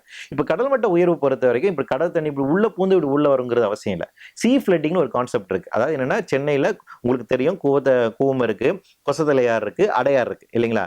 இந்த 3மே தண்ணி போய் சேர்க்குது. இப்ப கடல் மட்டம் உயரும் போது ரிவர்ஸ் ஃபிளட்டிங் ஏற்படும். கடல் நீர் உள்ள வர ஆரம்பிக்கும். உள்ள வரும்போது என்ன பண்ணுவோம், லோ எலிவேஷன் லேண்ட்ஸ் எல்லாம் இருக்கீங்களா பக்கத்துல, அங்கெல்லாம் போய் தண்ணி சேர ஆரம்பிக்கும். அப்ப அதெல்லாம் குட்டி குட்டி தீவா மாறும். அப்ப எங்க லோ எலிவேஷன் இருக்கோ அந்த லேண்ட் இதை ஆக்குபை பண்ணிக்கும். அப்ப இந்த மாதிரி சீ ஃபிளட்டிங் இருக்கு. அப்படி நிறைய நிலப்பகுதியை உள்ள சம்மர்ஜ் ஆவதற்கான ஆபத்து இருக்கு. அப்படியான ஹை ரிஸ்க் பகுதியை தான் என்ன சொல்றாங்கன்னா பள்ளிக்கரணையை சொல்றாங்க. பள்ளிக்கரணை வந்துட்டு அப்போ வந்து உள்ள போயிடும். இங்க இருக்க ஐலாண்ட் கிரவுண்ட் பகுதியில் கூட பகுதிகள் உள்ள போகும். சென்னை துறைமுக பகுதியை வந்து நிறைய உள்ள போவதற்கான வாய்ப்பு இருக்கு அப்படிங்கிறதா அந்த ஒரு ஆய்வறிக்கை. ஸோ அப்போ அந்த கடல் மட்ட உயர்வு சென்னைக்கான மிகப்பெரிய ஒரு ஆபத்து இருக்கு. சென்னை ஆல்ரெடி நமக்கு சந்தித்து வரக்கூடிய சைக்ளோன் ப்ராப்ளம் இருக்கு, அர்பன் ஃப்ளட்டிங் இருக்கு. இப்ப சென்னையை பொறுத்த வரைக்கும் ஏறத்தாழ 1 கோடி பேர் இங்க இருக்காங்க. இப்போ இவ்வளவு பேரை வந்து நீங்க பாதுகாப்பாக வைத்திருப்பதே மிக சவால் தான். நம்மளோட கேரிங் கெப்பாசிட்டி மீறி தான் இருக்கு. ஸோ ஆல்ரெடி சென்னை அப்படிங்கிறது ஒரு டேஞ்சர் ஜோன்ல தான் இருக்கு. இதை விட கூடுதலான ஒரு பிரச்சனை என்னன்னா, சென்னைக்கு இனிமேல் வருஷத்துல 272 நாள் உங்களுக்கு வெயில் தான் இருக்கும். கிட்டத்தட்ட 10 மாசம் நமக்கு வெயில் தான். இந்த வெயிலுடைய தன்மை மே ஜூன் ஜூலைல பீக்குக்கு போகும். இப்பவுமே சென்னையோட ஆம்பியன்ட் டெம்பரேச்சர் வந்து பாத்தீங்கன்னா 36°C. அது வந்து 30 வருடங்களுக்கு முன்னாடி 32 தான் இருந்துச்சு. இப்போ 36 ஆயிடுச்சு. இனிமேல் அடுத்து 39 மாறிடும். அப்படி 39 ஆயிருச்சுன்னா 40-41 நீங்க சராசரியா பார்ப்பீங்க. 40-40°C இருந்துச்சுன்னா மனுஷன் வெளியே இருக்க முடியாது. ஹார்ட் அட்டாக் வரும், ஹீட் ஸ்ட்ரோக் வரும், இறந்து போவான். அப்ப இந்த ஆபத்து இருக்கு. அப்ப சென்னை அப்படிங்கிற வர்னபிலிட்டி இருக்கு இல்லைங்களா? அப்போ இந்த இந்தியாவிலே காலநிலை மாற்றத்தின் காரணமாக அதிகமாக பாதிப்புள்ள ஆகக்கூடிய சிட்டிஸ், மேஜர் சிட்டிஸ்ல வந்து பாத்தீங்கன்னா சென்னை டாப் 6ல இருக்கு. அப்ப சென்னைக்கு காலநிலை மாற்றம், குளோபல் வார்மிங் காரணமாக அதிகமான பாதிப்பு இருக்கான்னு கேட்டீங்கன்னா நிச்சயமாக இருக்கு. என்னென்ன பாதிப்பு அப்படின்னு பார்த்தீங்கன்னா கடல் மட்ட உயர்வு, சி எரோஷன் அடுத்த ஒரு பிரச்சனை இருக்கு. சி எரோஷன் ஆல்ரெடி வந்து நிலப்பகுதி வந்து அதை சுரண்டி எடுத்துக்கிட்டே இருக்கு. பட்டினப்பாக்கத்தில் பார்த்தீங்கன்னா பயங்கர சி எரோஷன் இருக்கும், வீடு வரைக்கும் வந்துருச்சு. நீங்க வட சென்னை பகுதியில் போயிட்டா, திருவள்ளூர் சாந்திரகுடி பகுதியில் போய் பார்த்தீங்கன்னா அங்க சி எரோஷன் பயங்கரமா இருக்கும். மெரினா வந்து ஒரு ஆர்டிபிஷியலா உருவான பீச், நீங்க அதை கேள்விப்பட்டிருப்பீங்க. ஏன்னா அங்க துறைமுக பகுதியில் ஆங்கிலேயர்கள் வருகின்ற போது அவங்க ட்ரென்ச் பண்றாங்க துறைமுகத்தை அமைப்பதற்காக. அங்க அவங்க ட்ரென்ச் பண்ணும்போது அவங்க எடுத்து கொட்டின மண்ணு இந்த பக்கம் சேர்ந்து கொஞ்சமா சேர்ந்து இந்த பக்கம் சேருது. அப்ப அந்த பக்கம் கடல் அரிப்பு வந்து அதிகமா இருக்கு. அதனால அங்க நிறைய பாறைகள் கொட்டி வச்சிருப்பாங்க. காதலன் படத்துல வந்துட்டு பிரபுதேவாவும் பாலசுப்ரமணியமும் டான்ஸ் ஆட்டும் ஒரு சீன் இருக்கணும், ஞாபகம் இருக்குங்களா? அந்த கடல்ல வந்து பாறையெல்லாம் கொட்டி வச்சிருப்பாங்க. அந்த பகுதி 90ல எடுக்கப்பட்ட அந்த சீன் நினைக்கிறேன். அந்த பகுதி இன்னைக்கு கடலுக்குள்ள இருக்கு. நீங்க திருவொற்றியூர் பகுதியில போய் கேட்டீங்கன்னா எங்களோட பட்டணம் எல்லாம் உள்ள இருக்குன்னு சொல்லுவாங்க. எங்களுக்கு குலதெய்வம் கோயில் உள்ள இருக்குங்குவாங்க. அவங்க கிராமமே கொஞ்சம் நகர்ந்துட்டு வராங்க. ரோட்டுக்கு அந்த பக்கம் அவங்க இருந்த கிராமம் இன்னைக்கு ரோடு வரைக்கும் வந்துருச்சு அந்த கடல் நீர். அதனால ரோட்டுக்கு இந்த பக்கம் அந்த கிராமம் வந்திருக்கு. ஸோ அப்போ சி எரோஷனுங்கிறது ஆல்ரெடி நம்ம வந்துட்டு நிறைய நிலங்களை வந்து இழந்துட்டு வரோம். 2018 வரைக்குமே வந்து பார்த்தீங்கன்னா நம்மளுடைய கடல் பரப்புல நிறைய நிலங்கள் இழந்திருக்கும். சி எரோஷன் காரணமாக தமிழகத்தில் இருக்கக்கூடிய 14 மாவட்டங்களில் கடலோர பகுதியில் 40% நிலங்கள் உள்ள போவதற்கான ஆபத்து இருக்குன்னு சொல்றாங்க. 40% ஆஃப் தி லேண்ட் நம்ம வந்து சி எரோஷன்ல போயிருக்கோம். அது வந்துட்டு national centre for coastal research அவங்க கொடுத்திருக்கக்கூடிய டேட்டா. அப்போ கடலூர் சார்ந்து இருக்கக்கூடிய நகரமாக இருக்கலாம் நமக்கு பெரிய பிரச்சனை இருக்கு. அப்போ இந்த மாதிரி எல்லா விதமான பிரச்சனைகளும் சேர்த்து வைத்து பார்க்கின்ற போது சென்னைக்கான ஆபத்து அப்படிங்கிறது நிச்சயமாக அதிகமாக தான் இருக்கு. ஏன்னா அதோட கேரிங் கெப்பாசிட்டி மீறி தான் இருக்கும். இங்க கம்ப்ளீட் கான்கிரீட்டாக இருப்பது ஒரு பெரிய பிரச்சனை. நமக்கான கிரீன் கவர் கிடையாது. லீஸ்ட் கிரீன் கவர் இருக்கக்கூடிய சிட்டி அப்படின்னு பார்த்தீங்கன்னா சென்னை தான். 6% ஆஃப் லேண்ட் மட்டும் தான் நமக்கு கிரீன் கவர் இருக்கு. அப்போ என்ன இந்த அர்பன் ஹீட்டிங் சொல்லுவாங்க. அப்போ அதிகப்படியான ஹீட் வந்து அது இன்னும் ஹீட், அதனால நைட்டு உங்களுக்கு இன்னும் அதிகம் ஹீட்டாக இருக்கும். ஏன்னா பகல் முழுக்கக்கூடிய அந்த ஹீட்டை இதெல்லாம் உள்வாங்கி வச்சு அந்த ஹீட்டை எப்படி ட்ராப் பண்ணும். அப்போ நைட்டு வந்து உங்களுக்கு அதிக புழுக்கம் அப்படிங்கிறது இன்னும் அதிகரிக்கும். ஸோ இந்த எல்லா ஆபத்துகளுமே நமக்கு சென்னை இருக்கு. அதனால சென்னை குறித்தான கூடுதலான நம்ம அசஸ்மெண்ட் பண்ண வேண்டிய தேவை இருக்கு. கூடுதலான வர்னபிலிட்டி அசஸ்மெண்ட் பண்ண வேண்டிய தேவை இருக்கு. ஆல்ரெடி சென்னைக்கான கிளைமேட் ஆக்ஷன் பிளான் கொண்டு வந்திருக்காங்க. அதுலயுமே நான் குறிப்பிட்ட விஷயங்கள்லாம் இருக்கு. இந்த கடல் மட்ட உயர்வு இந்த பிரச்சனையா இருக்கு. ஆனா ஹீட் வேவ்ஸ் குறித்தான ஆய்வுகள் இல்லை. அதை நாம் இன்னும் கொண்டு வர சேர்க்க வேண்டிய தேவை அப்படிங்கிறது இருக்கு. அப்போ சென்னை குறித்தான கிளைமேட் சேஞ்ச் பார்வையிலிருந்து மேலாண்மை செய்வதற்கான நிச்சயமான மாற்றம் கொண்டு வர முடியும். நம்ம அதனாலதான் என்ன சொல்றேன்னா 3rd மாஸ்டர் பிளான் இப்போ வந்து அவங்க ரெடி பண்ணிட்டு இருக்காங்க. அந்த ஃபர்ஸ்ட் செகண்ட் மாஸ்டர் பிளான் பண்ணி அந்த 3rd மாஸ்டர் பிளான்ல இந்த விஷயங்களை உள்ளடக்கி கொண்டு வரணும் அப்படிங்கிற கோரிக்கையை நம்ம வந்து தொடர்ச்சியாக வலியுறுத்திட்டு இருக்கோம். என்ன செய்யறாங்கன்னு பார்ப்போம். ஆனா அரசினுடைய செயல்பாடு என்னவா இருக்குன்னா சென்னை இன்னும் விரிவாக்கம் பண்றது அவங்களுடைய யோசனை இருக்கு. கிரேட்டர் சென்னைன்னு சொல்ற என்ன பண்றாங்க, 100 கிலோமீட்டர் ராணிப்பேட்டை வரைக்கும் இப்போ சென்னைக்குள்ள கொண்டு வராங்க. வேலூர், ராணிப்பேட்டை, அரக்கோணம், திருவண்ணாமலை ஏரியா, இந்த ஏரியா வரைக்குமே கிரேட்டர் சென்னைக்குள்ள கொண்டு வராங்க. 100 கிலோமீட்டர் ரேடியஸை கொண்டு வந்து என்ன பண்றாங்க, இங்க எல்லாமே இண்டஸ்ட்ரியல் ஜோன் அறிவிக்கிறது. இங்க சிப்காட், இங்க பரந்தூர் விமான நிலையம், இங்க வந்துட்டு இன்னொரு கும்மிடிப்பூண்டியில இன்னொரு சிப்காட், இப்படிலாம் அறிவிக்கிறாங்க. இது என்னன்னா மோர் அண்ட் மோர் அர்பனைசேஷன் பண்ணணும் அப்படிங்கறதா பிளானா இருக்கு. இதை நாம செஞ்சிரும் அப்படின்னா மீதி இருக்கக்கூடிய அந்த இயற்கை சூழலை நாம் இன்னும் அழிக்க போறோம்னு அர்த்தம். அது இன்னும் பாதிப்பை அதிகரிக்கப்படும். ஏன்னா கும்மிடிப்பூண்டி, திருவண்ணாமலை இங்க எல்லாம் பாத்தீங்கன்னா இன்னும் ஃபர்டைலான லேண்ட்ஸ், எல்லாம் கிரீன் கவர் அதிகமா இருக்கக்கூடிய, இன்னும் விவசாயம் பண்ணிட்டு இருக்காங்க. அவங்க நிலத்தடி நீர் இல்லாமல் வந்துட்டு அவங்க வந்துட்டு ஆற்று நீர் சார்ந்திருக்கூடிய விவசாயத்தை வந்து பண்ணிட்டு இருக்காங்க. அந்த ஃபர்டைல் லேண்ட்ஸையும் நாம அர்பனைசேஷனா வந்து மாத்துறோம், அதை இண்டஸ்ட்ரியல் ஏரியாவை மாத்துறோம் அப்படின்னா இந்த நிலப்பரப்பை எல்லாம் காலி செய்ய போகிறோம்னு அர்த்தம். அப்படி செய்யறோம் அப்படின்னா அது சென்னைக்கு மிகப்பெரிய ஒரு பாதிப்புல தான் போய் முடியும். ஸோ அரசனுடைய இந்த சிந்தனை பொருட்களை ஒரு சென்னை சென்ட்ரிக் எக்கனாமி அப்படிங்கிறதா அரசனுடைய செயல்பாடாக இருக்கு. இதை நாங்கள் தொடர்ச்சியாக வந்துட்டு எதிர்த்து கொண்டு வருகிறோம். இது குறித்தான மாற்று கருத்தை வந்து நாம முன் வச்சுட்டு இருக்கோம். இது சரியான ஒரு அப்ரோச் கிடையாது அப்படிங்கிறத நாம வந்து பேசிட்டு இருக்கோம். இது பாதிப்புகளை அதிகரிக்கும் அப்படிங்கிறதா இருக்கும். ஸோ சென்னையினுடைய ஆபத்து, அதுக்கான மாற்று கருத்து அப்படிங்கிறது நாங்கள் இந்த வகையில் முன் வச்சிட்டு இருக்கோம். பட் அதுக்கு வந்து அவங்க எந்த அளவுக்கு ரியாக்ட் பண்றாங்க சார்? இதோட அந்த சீரியஸ்னஸ், அதோட சிவியர் இருக்கு, உங்களுக்கான இசைவு வந்து அதுக்கு அவங்க செவி மடுக்கிறாங்களா இல்ல அதுக்கான விஷயங்கள் ஏதாவது முன்னெடுக்கிறது? ரெண்டு விதமா இருக்கு. இப்போ இந்த டெவலப்மெண்ட் ப்ராஜெக்ட்ஸை பொறுத்த வரைக்கும் அரசு ரொம்ப பிடிவாதமா இருக்காங்க. இந்த சிப்காட்ஸ், பரந்தூர் இதெல்லாம் வந்து பயங்கரம் கொண்டு போகணும் அப்படின்னு நினைக்கிறாங்க வந்துட்டு. பாலிசி வைஸ் வந்து இப்போ ஒரு கமிட்டி ஃபார்ம் பண்ணுங்க, இந்த இதுக்கான இது பண்ணுங்க அப்படின்னா அதுக்கு வந்துட்டு ஓகே நாங்கள் கமிட்டி ஃபார்ம் பண்றோம், ஸ்டடி பண்றோம் அப்படின்னு. ஆனா என்ன பிரச்சனைனா நம்ம மக்களை பாதுகாக்கணும்னா உங்களுக்கு ப்ரொடக்ஷன்ஸ் இந்த இன்ஸ்டியூஷன்ல இந்த சேஞ்சஸ் கொண்டு வரீங்களா, இதுல தான் வந்து அரசு வந்து செய்ய மாட்டாங்க. ஸோ நமக்கான பெரிய ஏமாற்றம் கூடிய விஷயங்கள் அதுதான். நீங்கள் தற்போது இருக்கக்கூடிய இந்த எக்கனாமிக்கல் மாடலை கண்டினியூ பண்றீங்க அப்படின்னா நிச்சயமா மக்களை ப்ரொடெக்ட் பண்ண முடியாது, சஸ்டைன் ஆகுது. இது வந்து ஒரு சஸ்டைனபிள் கிடையாது. சஸ்டைனபிள் சென்னையை நீங்க வந்து உருவாக்கணும் அப்படின்னா ஐபிசிசினுடைய ஒரு லாஸ்டா வந்து ரிப்போர்ட்டினுடைய ஒரு முக்கியமான கோரிக்கை வந்தாங்க. எப்பா நீங்க புதுசா வந்து மரம்லாம் நட வேண்டாம்ப்பா, அதெல்லாம் ரெண்டாவது பிரச்சனை. மரம் நடுங்க, காடுகளை பரப்புங்க. ஆனா ஏற்கனவே இருக்கக்கூடிய கிரீன் கவர் இருக்கு இல்லையா, அந்த லேண்ட் யூஸ் இருக்கு, அதை சேஞ்ச் பண்ணாதீங்கிறாங்க. 40% ஆஃப் நம்ம எக்ஸிஸ்டிங் லேண்ட் அப்படியே பாதுகாங்க. காடுகள் இருக்கா, அதை அப்படியே காடாவே பாதுகாருங்க. விவசாய நிலங்கள் இருக்கு, அது அப்படியே விவசாய நிலமாவே இருக்கட்டும். நீர்நிலைகள் இருக்கு, அது அப்படியே விவசாய நீர்நிலைகளாவே இருக்கட்டும். சதுப்பு நிலம் இருக்கு, அது அப்படியே சதுப்பு நிலமா இருக்கு. ஒரு 40% நிலத்து பகுதியை அப்படியே விட்டு வையுங்கள். மீத இருக்கக்கூடிய இடங்கள்ல உங்களுடைய கட்டுமானங்களை வைத்துக் கொள்ளுங்கள். அப்ப இந்த பேலன்ஸ் வந்து உருவாக்கும். இதன் மூலமாக பாதிப்பை குறைக்கலாம் அப்படின்னு ஐபிசிசி சொல்றாங்க. Inter government plan on climate change ஐக்கிய நாடுகள் சபை கீழே இருக்கக்கூடிய உலக அளவில் இருக்கக்கூடிய விஞ்ஞானிகள் எல்லாம் சேர்ந்து எடுத்த முடிவு அது. அது வந்து சாதாரணமாக எடுக்கப்பட்ட ஒரு முடிவுல. ஆனா நாம இங்க அரசு என்ன நினைக்கிறேன், விவசாய நிலங்களை எடுத்து திரும்ப ஷிப்காட்டை வந்து விரிவாக்கம் பண்ணணும். இப்ப கும்மிடி பூண்டி சார்ந்து இருக்கக்கூடிய வந்து பகுதிகளில் வந்து விரிவாக்கம் பண்ணிட்டு இருக்காங்க, மேல்மாலை வந்து விரிவாக்கம் பண்ணிட்டு இருக்காங்க. நீங்க இப்ப சென்னை சுத்தியே ஏன் எல்லாத்தையும் கொண்டு வரணும்? நாம இந்த போன 2 பட்ஜெட் முன்னாடி கேட்ட கேள்வி அதுதான். நீங்க எல்லா டெவலப்மெண்ட் ப்ராஜெக்ட் பாருங்களேன், சென்னை சுத்தி தான் ஸ்மார்ட் சிட்டி கொண்டு வருவாங்க, அங்கதான் வந்துட்டு பரந்தூர் விமான நிலையம் கொண்டு வருவாங்க, அங்கதான் சிப்காட்டை வந்து கொண்டு வருவாங்க. ஏன் சென்னையே மையப்படுத்தி வைக்கிறீங்க? அப்ப மற்ற இடத்துக்கு நீங்க கொண்டு பண்ண வேண்டாமா? மற்ற இடத்துல நீங்க வைக்கலாமா? இப்ப வந்துட்டு விருதுநகர் எடுத்துக்கோங்க, இல்ல வந்துட்டு தருமபுரி எடுத்துக்கலாம், இல்ல வந்துட்டு ராமநாதபுரம் எடுத்துக்கலாம். இதெல்லாம் ரொம்ப வறட்சியா இருக்கக்கூடிய இந்த இடங்கள்ல நீங்க இண்டஸ்ட்ரி கொண்டு போறீங்கன்னா வேற. ஏன்னா அங்க விவசாய நிலங்களை நம்பி மக்கள் இல்ல, ஏன்னா விவசாயம் பண்ண முடியாத நிலைமைக்கு அங்க போயிட்டாங்க வந்து. அப்ப அந்த இடங்களை அவங்க நிலம் கொடுக்க தயாரா இருக்கிறாங்க. மேல்மா அந்த ப்ரொட்டஸ்ட் அப்போ வந்து அந்த விவசாயிகள் தான் பண்றாங்க. இப்ப அந்த நீ வந்து திண்டுக்கல்ல நிலம் கொடுக்க தயாரா இருக்காங்க அந்த பகுதியில மக்கள். அங்க நீங்க வந்து எவ்வளவு எடுக்கிறீங்க? 1000 ஏக்கர் தான் எடுக்கிறீங்க. ஆனா இங்க 2000 ஏக்கர் எடுக்கிறீங்க.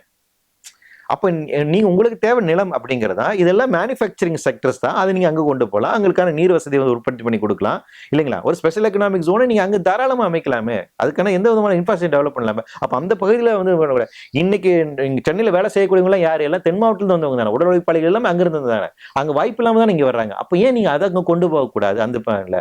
அப்ப இவங்களோட இது பாலிசி என்னவா இருக்குன்னா, ஏற்கனவே அர்பனா இருக்கக்கூடிய ஏரியாவை மோர் அண்ட் மோர் அர்பனைஸ் பண்றது ஈஸின்னு நினைக்கிறாங்க.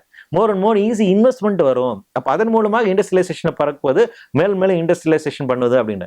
ஆனா இது என்ன சஸ்டெயின் ஆகாதுங்கிறத நம்ம சொல்ல வரோம். நீங்க மேல் அர்பனைசேஷன் பண்ணிட்டு போறீங்கன்னா, வெறும் மேனுஃபேக்சரிங் ப்ரொடக்ஷன் சார்ந்து இருக்கிறீங்கன்னா ஒரு பர்பச்சுவல் க்ரோத்துக்கு போயிட்டே இருக்கணும். கண்டினியூஸா நீங்க உற்பத்தி பண்ணிட்டே இருக்கணும், கண்டினியூஸா வாங்கிட்டே இருக்கணும். அது நிலைக்காது, அது நீடித்து நிலைத்த வளர்ச்சி கிடையாது. நம்முடைய இங்க இருக்க சுகமான ஒரு வாழ்வியலுக்கும் சரியானதாக இருக்காது. அதனால இந்த சென்னை சென்ட்ரிக் அப்ரோச், இந்த சென்னை சென்ட்ரிக் எக்கனாமிக்கல் பாலிசி அது மிக தவறானது அப்படின்னு தொடர்ச்சியாக சொல்லி காப்பிட்டு இருக்கோம். அதனுடைய ஒரு விளைவு என்னன்னா, போன பட்ஜெட்ல மட்டும் சென்னைக்கான விஷயங்களை கொஞ்சம் குறைச்சிருக்காங்க.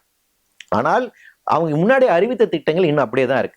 ஸோ அதை நம்ம தொடர்ச்சியா நம்ம வந்து எதிர்த்துக்கிட்டு இருக்கோம். ஸோ அந்த திட்டங்கள் நிச்சயமாக பின்வாக்கப்பட வேண்டும். ஒரு ஒரு ஒரு அசஸ்மெண்ட் வேணும். இப்போ சென்னைக்கு வந்து இப்போ தமிழ்நாட்டுக்கு வந்து எவ்வளவு சிப்காட்டு தேவை, ஆல்ரெடி எவ்வளவு இருக்கு, ஏற்கனவே இருக்க சிப்காட்டுக்கு எவ்வளவு நிலம் நீங்க எடுத்திருக்கீங்க, அந்த நிலத்துல எவ்வளவு பயன்படுத்திருக்கீங்க, புதிதாக நிலம் உண்மையிலே தேவையா, இது குறித்தான ஒரு ஆய்வு வேணும்ல. ஏற்கனவே சிப்காட்டுக்காக எடுக்கப்பட்ட நிலங்கள் இன்னும் பயன்படுத்தாம நிறைய இருக்கு. அப்ப அந்த பகுதியில் நீ ஏங்க கொண்டு போல? அது ஏற்கனவே நிலங்கள் காலியாக இருக்கும் போது எதுக்கு புதுசாக எடுத்து நீங்க பண்றீங்க? இன்னொரு பண்ணா small scales and medium scale industries வந்துட்டு அவங்க வந்து செயல்படுறது அதிகமாக நின்று போயிடுச்சு. அவங்களுக்கு பெருசாக சப்சிடி கிடைக்கல. அப்ப நீங்க யாருக்கு? பெருநிறுவனங்களுக்கு தான் கொடுக்குறீங்க. Small scale and medium scale industries நீங்க எதாவது கொடுக்குறீங்க அப்படின்னா கூட புரிஞ்சிக்க முடியுது. அவங்க பெரிய அளவுக்கு இங்க வளர்வதற்கான எந்த பெரிய அளவுக்கு திட்டங்கள் இல்லை. அப்ப அவர்களை வந்து நீங்க அவங்க திண்டுக்கலுக்கு வர ரெடியா இருப்பாங்க, அவங்க வந்து விருதுநகருக்கு வர ரெடியா இருப்பாங்க, அவங்க ராமநாதபுரத்துக்கு ரெடியா இருப்பாங்க. அந்த பகுதி சார்ந்திருக்கக்கூடிய உற்பத்தி அப்படிங்கிறது வரும். ஆனா பெருநிறுவனங்கள் வரும்போது அப்படி இல்லை. அவங்களுக்கு போர்ட் வேணும், ஏர்போர்ட் வேணும், அப்ப அவங்க அந்த ரீஜன் கேட்கறாங்க. அப்போ நீங்க யார் சென்ட்ரிக்கா இதை கொண்டு வரீங்க அப்படின்னு கேட்கலாம். அப்போ இங்க இண்டஸ்ட்ரியல் வளர்ச்சி அப்படிங்கிறது யாருக்கு நன்மை செய்திருக்கிறது? உண்மையில எல்லாருக்குமான நன்மை செய்திருக்கிறதா?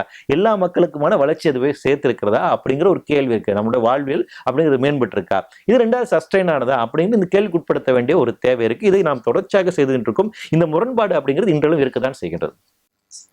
சார், இப்ப இந்த பூ உலகின் நண்பர்கள் லைக் தமிழ்நாட்டுல உங்களோட பார்வை இங்கெல்லாம் இந்த ஒரு விஷயங்கள் இருக்குது வரப்போகுது அப்படின்ற ஒரு அதை தாண்டி உலகளாவிய பக்கங்கள்ல உங்களோட இன்னும் இங்கெல்லாம் இருக்குது அந்த எச்சரிக்கை அப்படின்றது எங்க சார்? உலக அளவில் இருக்கக்கூடியதுன்னு பார்த்தீங்கன்னா இந்த டிப்பிங் பாயிண்ட்ஸ் வந்து இப்போ வந்து சொல்றாங்க. அதாவது என்னன்னா இந்த பூமியினுடைய எக்கோ சிஸ்டம் இருக்கு இல்லைங்களா, இந்த எர்த் சிஸ்டம் அப்படி சொல்லுவாங்க. அந்த எர்த் சிஸ்டத்துல அதை இந்த இந்த இந்த சமநிலை வைக்கிறதுக்கு பேலன்ஸாக இருக்க சில அமைப்பு முறைகளுக்கு சயின்ஸ்ல ஒரு பிரின்சிபல் இருக்கு, ஹோமியோஸ்டேட்டிக் அப்படின்னு வந்து சொல்லுவாங்க. அதாவது ஒரு சமநிலை பேலன்ஸாக இருக்கும் போது தான் இப்போ நீங்க நானும் அமைதியாக உட்காந்து பேசிட்டு இருக்கோம்னா இது ஒரு சமநிலையில் இருக்கு இல்லைங்களா.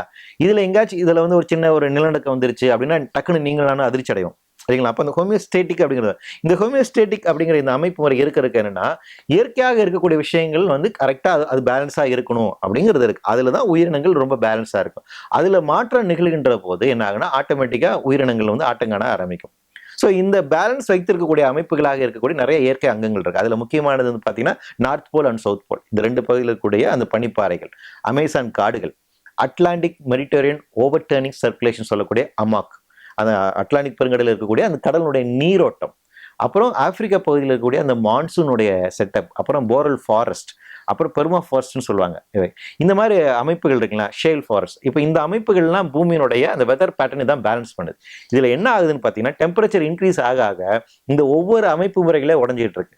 அட்லாண்டிக் பெருங்கடலுக்கு இருக்கக்கூடிய அந்த கடல் நீரோட்டம் வந்து மாறிட்டே இருக்கு. அப்படி மாறுறதுனால என்ன ஆகுதுன்னா அட்மாஸ்பியரிக் சர்க்குலேஷன் சொல்லுவாங்க வடதுருவ பகுதியில், போலார் வெர்டெக்ஸ், இது ரெண்டும் சேர்ந்து ரியாக்ட் ஆகி தான் நமக்கு வந்து மான்சூனை வந்து உண்டாக்குது. அதுல மாற்றம் நிகழுது, நமக்கு மழை இங்கே வந்து கொட்டி தீக்குது. யூரோப்ல வந்து பார்த்தீங்கன்னா ஹீட் டூம் வந்து உருவாக்குது. அங்க வந்து ஹீட் வேவ்ஸ் பயங்கரமா வருது. நீங்க நினைச்சு பாருங்க, போன வருஷம் மட்டும் ஐரோப்பாவில் வந்து ஹீட் வேவ்ஸ் காரணமாக 60,000 பேர் இறந்து போயிருக்காங்க. WMO சொல்லுது 60,000 பேர் வெறும் ஹீட் வேவ்ஸ்னால மட்டும் இறந்து போயிருக்காங்க. அமெரிக்காவில் வந்து பார்த்தீங்கன்னா அங்கே காட்டுத்தீ இருக்குது பயங்கரமா. ஆஸ்திரேலியாவில் வந்து காட்டுத்தீ. சைனால எடுத்துக்கிட்டீங்கன்னா ஒரு பக்கத்துல அதிகமான பனிப்பொழிவு இருக்கு, இன்னொரு இடத்துல பயங்கரமான வறட்சி இருக்கு, இன்னொரு இடத்துல பயங்கரமான மழைப்பொழிவு இருக்கு.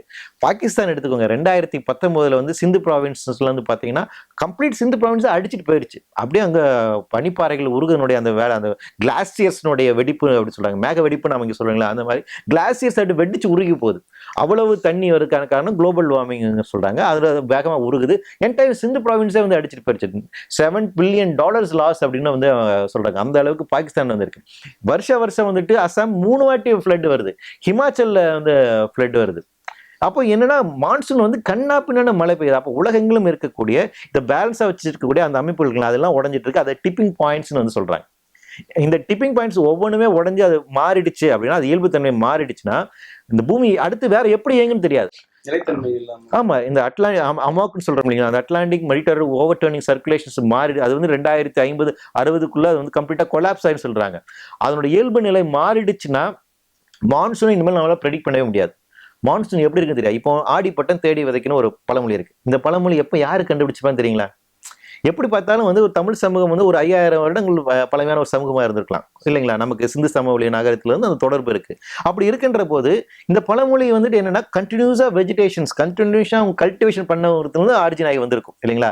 என்னைக்கு தமிழ் மாதம்னு ஒன்று உருவாச்சோ அதுக்கு முன்னாடியே இந்த அனுபவம் இருக்கும். அதன் அடிப்படையில் தமிழ் மாதத்தில் நமக்கு கண்டிருந்தது ஆடி மாசம் தான்ப்பா விதைக்கணும் அப்படின்னு ஒரு அறிவாண்மை இருக்கு. ஏன்னா ஆடி மாசம் தான் நமக்கு மழை பெய்யற காலம் ஆரம்பிக்க போகுதுங்கிற அந்த அறிவு.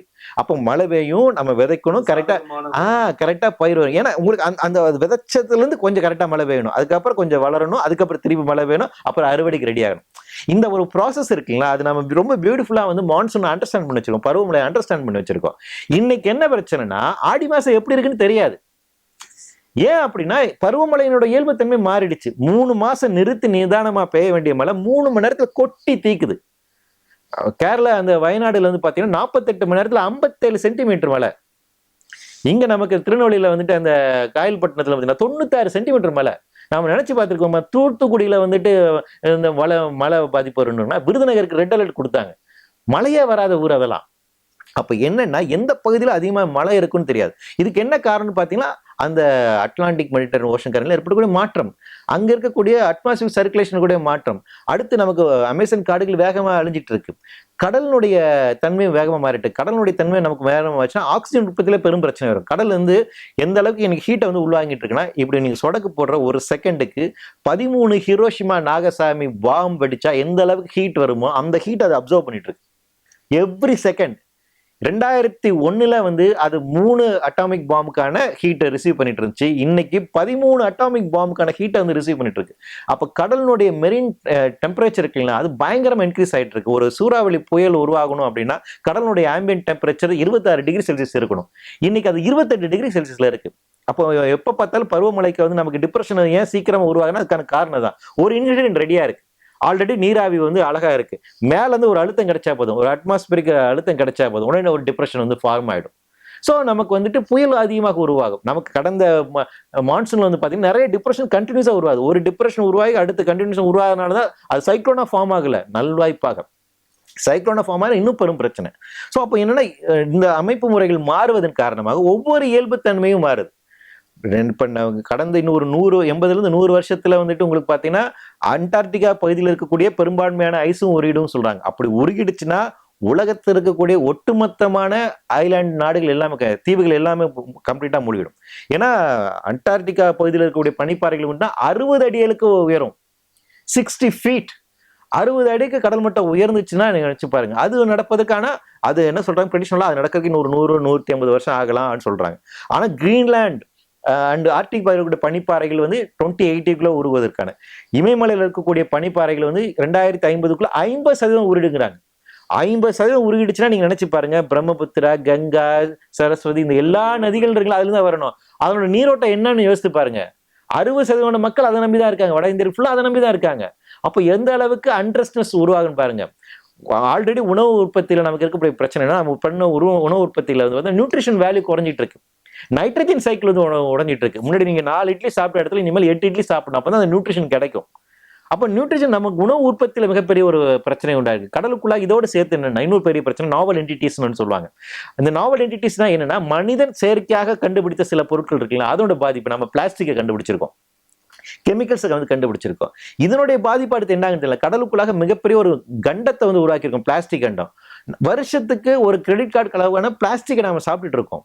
பயோ அக்குமுலேட் ஆகுது. இன்னைக்கு பிளாஸ்டிக் அந்த பயோ அக்குமுலேட் ஆகி என்ன ஆகுன்னா நம்ம பிரெயின் செல் வரைக்கும் போகுது. அது அந்த அளவுக்கு பிளாஸ்டிக்கோட தன்மையில இருக்கு. அப்ப அது என்ன பண்ணும் அப்படிங்கிற ஒரு கேள்வி இருக்கு. அப்ப என்னன்னா இந்த பூமியில இருக்கக்கூடிய எல்லா விதமான இயற்கை அங்கங்களுமே வந்துட்டு ஒன்னொன்னா உடஞ்சுக்கிட்டே வருது.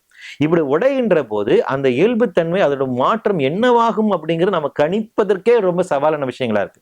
அப்போ இது வந்து பயங்கர குளோபலான ஒரு விஷயம் தான். அதனாலதான் வந்து ஆண்டனியோ கிரெண்டாஸ், நம்ம ஐக்கிய நாடுகள் சபையினுடைய செக்ரட்டரி ஜெனரல், அவர் வந்து இந்த காலநிலை மாற்றம் குறித்தான இந்த ஆய்வறிக்கையை வெளியிட்டு அவர் சொல்லும் போது என்ன சொன்னார்னா, we are on the roadway to climatic hellன்னு வார்த்தையை பயன்படுத்தினார்.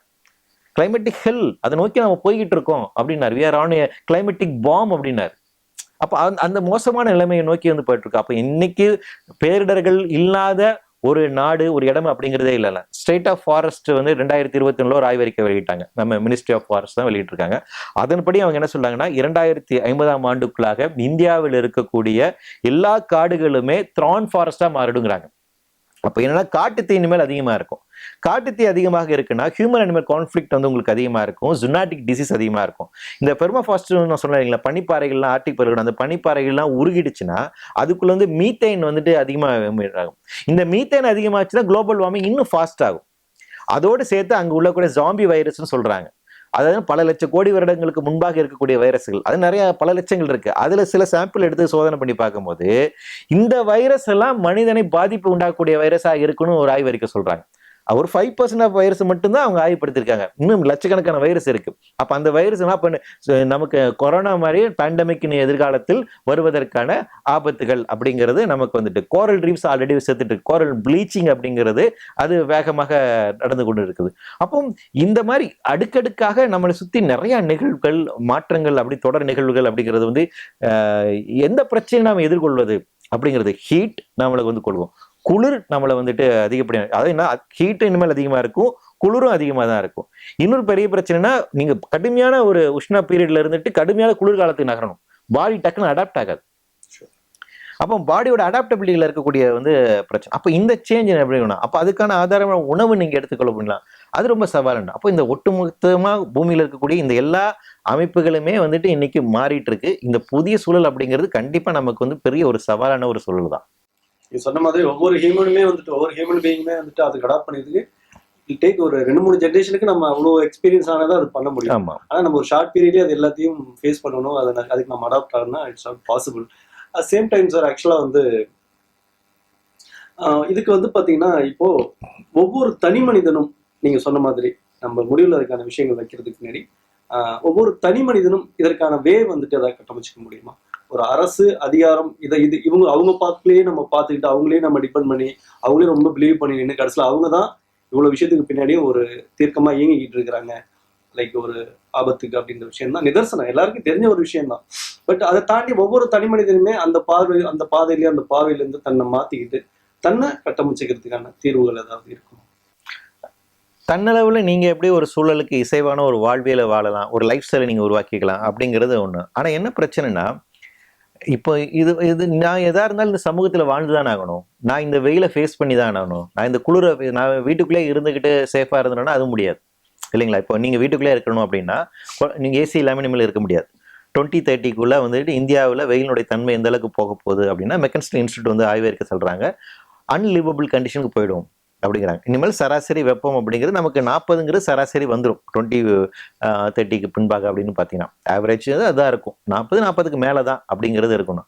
அப்படி இருந்துச்சுன்னா ஏசி இல்லாமல் இருக்க முடியாது. உங்களுக்கு ஏசி வேணும், வீட்டுக்குள்ள நீங்க ஏசி இருக்கணும் அப்படின்னா அதுக்கு எலக்ட்ரிசிட்டி வேணும். அந்த எலக்ட்ரிசிட்டி எங்க என்ன பண்ணுவீங்க? திருப்பி நிலக்கரியை தான் நீங்க எரிப்பீங்க. நிலக்கரி எரிச்சிங்கன்னா என்ன பண்ணும்? அதுல இருந்து கார்பன் டை ஆக்சைடு வரும். கார்பன் டை ஆக்சைடு என்ன பண்ணும்? அது பூமி திருப்பி சேர்ந்து நிற்கும். அதிகப்படியான ஹீட்டை ட்ராப் பண்ணும் இல்லைங்களா? அது கிரீன் ஹவுஸ் கேஸ் அதிகமான ஹீட்டை வந்து ட்ராப் பண்ணும். ஸோ அப்போ நீங்க வந்து ஒரு லூப் ஹோல்ல போய் மாட்டிக்கிறீங்க. வேற வழி இல்லை நீங்க கன்சியூம் பண்றது. அப்ப தனி மனிதனாக இருந்து நான் என்னளவில் இருந்து ஒரு மாற்றத்தை செய்து கொண்டு நான் தப்பிக்க முடியுமா அப்படின்னு கேட்டீங்கன்னா அதுக்கான வாய்ப்புகள் ரொம்ப கம்மி. ஏன்னா பயோஸ்பியரே இங்க மாறிட்டு இருக்கு. பயோஸ்பியரை விட்டு தனித்து நான் இருக்க முடியாது இல்லைங்களா? அப்ப அதுதான் இதுல கூடிய சிக்கல். அப்ப அந்த இடத்துலதான் நாம ஆர்கனைஸா செயல்பட வேண்டிய ஒரு தேவை இருக்கு. அப்போ உலக அளவில் இருக்கக்கூடிய இந்த பிரச்சனையை நாம எப்படி எதிர்கொள்வது, இந்திய அளவில் இந்த பிரச்சனையை எப்படி எதிர்கொள்வது, தமிழக அளவில் இந்த பிரச்சனையை எப்படி எதிர்கொள்வது, மாவட்ட அளவில் எப்படி எதிர்கொள்வது அப்படிங்கிற ஒரு பார்வை வேணும். உலக அளவில் நம்ம இந்த பிரச்சனையை எதிர்கொள்றதுக்கு அப்படி நாம என்ன செய்யணும் அப்படின்னு வந்து பாத்தீங்கன்னா, இப்ப இந்த கிளைமேட் சேஞ்சுக்கு நாம காரணம் கிடையாது, குளோபல் வார்மிங்க்கு நாம காரணம் கிடையாது. கடந்த 200 வருஷங்களாக வந்து இண்டஸ்ட்ரியல் ரெவல்யூஷன்ல மேற்கத்திய நாடுகள் அவங்க ஆரம்பிச்சது. அவங்க அதிகப்படியான நிலக்கரியை வந்து எரிக்கிறாங்க, அதிகப்படியான பெட்ரோலியத்தை வந்து எரிக்கிறாங்க, அதுல இருந்து தான் கேஸ் எமிட் ஆகுது. இன்னைக்கு பெரும்பாலான பிரச்சனைக்கு அவங்க தான் காரணம். அதனாலதான் 1992ல ஐக்கிய நாடுகள் சபையினுடைய அந்த United nation framework convention on climate change அப்படின்னு அந்த கன்வென்ஷன் வந்த போது காமன் பட் டிஃபரன்ஷியல் ரெஸ்பான்சிபிலிட்டின்னு ஒரு பிரின்சிபல் எவால்வ் பண்ணாங்க. அதாவது என்னன்னா, காலநிலை மாற்றத்துல நம்ம 2 பேருமே செயல்படணும். ஆனா மேற்கத்திய நாடுகளுக்கு கூடுதல் பொறுப்பு. என்ன கூடுதல் பொறுப்பு? 3ஆம் உலக நாடு குளோபல் சவுத்துக்கு தேவையான டெக்னாலஜியை கொடுக்கணும், ஃபண்ட் கொடுக்கணும், கிளைமேட்டிக் ஃபண்ட். இன்றைக்கு வரைக்கும் அவன் தரமாட்டேங்கிறான். அமெரிக்காவே நம்ம தான் சண்டை போடுறோம். $10 பில்லியன் தான் கொடுக்குறோம், $100 பில்லியன் கேட்குறோம் வருஷத்துக்கு அவ்வளவு அடாப்ட் ஆகணும்னா. ஆனா அவன் $10 பில்லியன் தான் கொடுக்குறான். ஸோ நம்ம சண்டை போடுறோம். அப்போ இந்த பிரச்சனையை கிளைமேட் டாக்ஸ்ல வந்து நம்ம இது பண்ணணும். இன்டர்நேஷனல் கிளைமேட் டாக்ஸ் நடக்குது இல்லைங்களா? அங்க இந்தியா இதுக்கு குரல் கொடுக்கணும். நீங்க வந்து இது ஃபைட் பண்ணுங்க அப்படிங்கிற நம்மளுடைய ஃபாரின் பாலிசியை நீ டிசைட் பண்ணுங்க நாம கேட்கணும். அது குறித்தான டிபேட்ஸ் நம்ம நடக்கும். அது குறித்தான இன்டெலெக்சுவல் டிபேட்ஸ் கொண்டு வர வேண்டிய ஒரு தேவை இருக்கு. நம்ம ஏதோ விஷயங்கள் டிவைட் பண்றோம். ஆனா இந்தியாவுடைய காலநிலை மாற்ற கொள்கை உலக அளவில் என்ன இருக்க வேண்டும், நீங்க கிளைமேட் டாக்ஸ் என்ன பேசுறீங்க அப்படின்னு நம்ம மினிஸ்டர்ஸ் நாம கேட்கணும். பார்லிமெண்ட்ல நீங்க அதை சொல்லுங்க அப்படின்னு நம்ம அது கேட்கணும். அப்ப அதுக்கான நடவடிக்கை இருக்கணும். அது ஏன் ரொம்ப முக்கியம் அப்படின்னா, அப்ப அதன் மூலமாக தான் உலக அளவில் நீங்க அமெரிக்காவோட எமிஷன் கண்ட்ரோல் பண்ணாம இந்த பாதிப்புல இருந்து வர முடியாது. அமெரிக்கா இன்னும் கட்டுப்படுத்த ரெடியா இல்லை. அப்ப அமெரிக்காவை நீங்க செயல்படுத்த வைக்கணும். அப்ப அந்த ஒரு தேவை இருக்குல்ல. 2050க்குள்ள அந்த நெட் கார்பன் 0 அப்படிங்கிற டார்கெட் அச்சீவ் பண்றேன்னு சொல்லியிருக்காங்க. அது இப்போ பைடன் இருக்கும் போது, அதுக்கு முன்னாடி ஒபாமா இருக்கும்போது எடுத்த முடிவு. ஆனா இப்ப ட்ரம்ப் வரான்னு வைங்களேன், அந்த பாலிசி மாறுவாங்க. ஏன்னா ட்ரம்ப் கவர்மெண்ட் வந்து கிளைமேட் சேஞ்சை டினை பண்றாங்க. என்ன குளோபல் வார்மிங் பேசிட்டு இருக்கீங்க, பனி பெஞ்சிட்டு இருக்குங்க அப்படிங்கிறாரு. அவர் டினை பண்றாரு. இது குளோபல் வார்மிங்கிறது அமெரிக்காவும் சீனா இந்தியாவும் சீனாவும் கண்டுபிடிச்ச வந்து ஹாக்ஸ், அதாவது ஏமாத்து வேலை அப்படிங்கிறது அவருடைய நிலைப்பாடு. ஸோ அவங்க பவருக்கு வந்தாங்கன்னா மாறும். ஸோ யூரோப்பியன் கவர்மெண்ட் பொறுத்த வரைக்கும் 2040க்குள்ள அது பண்றேன்னு சொல்லியிருக்காங்க. ஸோ அவங்க ஓரளவுக்கு இருக்கிறாங்க. அப்போ ஆனா நமக்கு தேவையான ஃபண்ட் அண்ட் டெக்னாலஜி அவங்க கொடுக்கணும். அப்போ தொடர்ச்சியா நம்ம ஃபைட் பண்ணி அதை வாங்க வேண்டிய ஒரு தேவை இருக்கு. அப்போ என்னன்னா, கிளைமேட் சேஞ்சை தடுத்து நிறுத்த முடியாது கேட்டீங்கன்னா முடியாது. அந்த பஸ் போயிருச்சு. இனிமேல் புதிய சூழலை நம்ம வாழ போறோம். என்ன பண்ணலாம்னா, பாதிப்புகளை குறைக்கலாம். ஸோ அதான் மிட்டிகேட்டிவ் ஸ்டெப்ஸ்னு சொல்றோம். பாதிப்புகளை குறைக்க கற்றுக்கொள்ள வேண்டும். அடுத்து மாறி வருகின்ற புதிய சூழலுக்கு ஏற்ப வாழ கற்றுக்கொள்ள வேண்டும், அடாப்டேஷன். இது 2 தான் தீர்வா வைக்கிறாங்க. அப்போ உலக அளவில் இந்த மாற்றத்தை செய்வதற்கு நமக்கு மேற்கத்திய நாடுகள் எந்த அளவுக்கு ஃபண்ட் பண்ணுவாங்க, டெக்னாலஜி கொடுக்க நம்ம கேட்டு வாங்க. இது நம்ம உலக அளவில் செய்ய வேண்டியது. இந்திய அளவில் என்னன்னா, ஃபர்ஸ்ட் வல்னரபிலிட்டி அசஸ் பண்ணணும். அப்போ இதுக்கான ஒரு பாலிசியை நம்ம வந்து உருவாக்கணும். இந்தியாவுக்கான கிளைமேட் ஆக்ஷன் பிளான் இருக்கு, 2011ல வந்தது. அந்த பிளானை நம்ம அப்டேட் பண்ண வேண்டிய ஒரு தேவையே இருக்குது. நிறைய இதுக்கான வந்து கிட்டத்தட்ட ஒரு 16 ஸ்கீம்ஸ் வந்து அனௌன்ஸ் பண்ணிருக்கு. அது இன்னும் பத்தாது. இன்னும் நிறைய நம்ம கொண்டு வர வேண்டிய தேவை இருக்கு. வல்னரபிலிட்டி அசஸ் பண்ணிட்டு இந்தியன் கவர்மெண்ட் வந்து அதை பண்ணணும். யூனியன் ஆஃப் இந்தியா வந்து அது பண்ண வேண்டிய ஒரு முக்கியமான வேலை. தமிழகத்தை பொறுத்த வரைக்கும் ஒவ்வொரு மாநிலத்துக்குமே ஸ்டேட் ஆக்ஷன் பிளான் இருக்கு. அதை நம்ம இன்னும் மேம்படுத்த வேண்டியது இருக்கு. டிஸ்ட்ரிக்ட் ஆக்ஷன் பிளான் அடுத்து கொண்டு வரதுக்கான வேலை திட்டங்கள் இருக்காங்க. அப்போ அதை செயல்படுத்தி ஒவ்வொரு மாவட்டத்துக்கு எது வல்னரபிலிட்டி, எந்த மாவட்டத்தில் மழை பாதிப்பு இருக்கும், எந்த மாவட்டத்தில் தண்ணீர் வறட்சி இருக்கும், எங்க உணவு பற்றாக்குறை இருக்கும், எங்க நிலம் சார்ந்திருக்கூடிய பிரச்சனை இருக்கு, எங்க கடல் பாதிப்பு இருக்குன்னு அந்த வல்னரபிலிட்டி அசஸ் பண்ணி அதன் அடிப்படையில் இருந்து நம்ம செயல் திட்டங்களை உருவாக்கணும். ஸோ அப்படி பங்கெடுத்ததன் மூலமாக தான் தனி மனிதனாக உங்களை பாதுகாத்த முடியும். அப்படி தனிமலை பாதுகாத்து நம்ம அடுத்து செய்ய வேண்டியதுன்னா எனர்ஜி கன்சப்ஷன், எனர்ஜி எஃபிஷியன்ட்டா நம்ம எப்படி யூஸ் பண்ண போறோம், அப்படிங்க கன்சியூம் பண்றதுல நம்ம எப்படி பண்ண போறோம் அப்படிங்கிற அது ரொம்ப முக்கியமான ஒரு விஷயம். ஏன் அப்படின்னா நீங்க ஆடம்பரமா செயல்பட பண்ற எலக்ட்ரிக் செலவு பண்றீங்களா, அது இன்னொரு இடத்துக்கு வந்துட்டு கொண்டு போக வேண்டியது. அது அப்ப நீங்க வேற வழி இல்லை.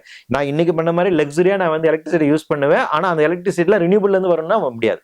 ஏன்னா ரினியூபிள் எனர்ஜி நீங்க உண்டாக்கணும், சோலார் மூலம் உண்டாக்கணும், இல்ல விண்ட் எனர்ஜி மூலம், அதுக்கு மினரல்ஸ் தேவை. கோபால்ட் அண்ட் லித்தியம் தேவை. கோபால்ட் தேவை அப்படின்னா நீங்க வந்து ஆப்பிரிக்காவை சுரண்டி எடுக்கணும்.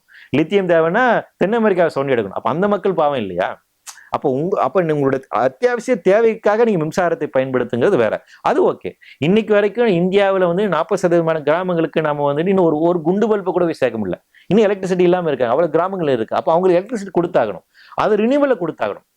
அப்ப என்னன்னா ஒரு இடத்துல அதிகமா மிதமிஞ்சி பயன்படுத்துறாங்க இல்லையா, அதை எப்படி கட்டுப்படுத்துவது, இதை எப்படி சமநிலைப்படுத்துவது, அதுதான் என்விரான்மெண்டல் ஜஸ்டிஸ், அதான் கிளைமேட்டிக் ஜஸ்டிஸ். அப்ப அதை பேச வேண்டியிருக்கு. அப்ப தனி மனிதனாக நான் என்னோட தேவைக்கு மட்டும் மின்சாரத்தை பயன்படுத்துவது, பொது போக்குவரத்தை பயன்படுத்துவது அப்படிங்கிறது அந்த இது இருக்கு. நீ பொது போக்குவரத்தை அதிகப்படுத்தணும். அப்பதான் பெட்ரோல் டீசல் வந்து குறைய முடியும்.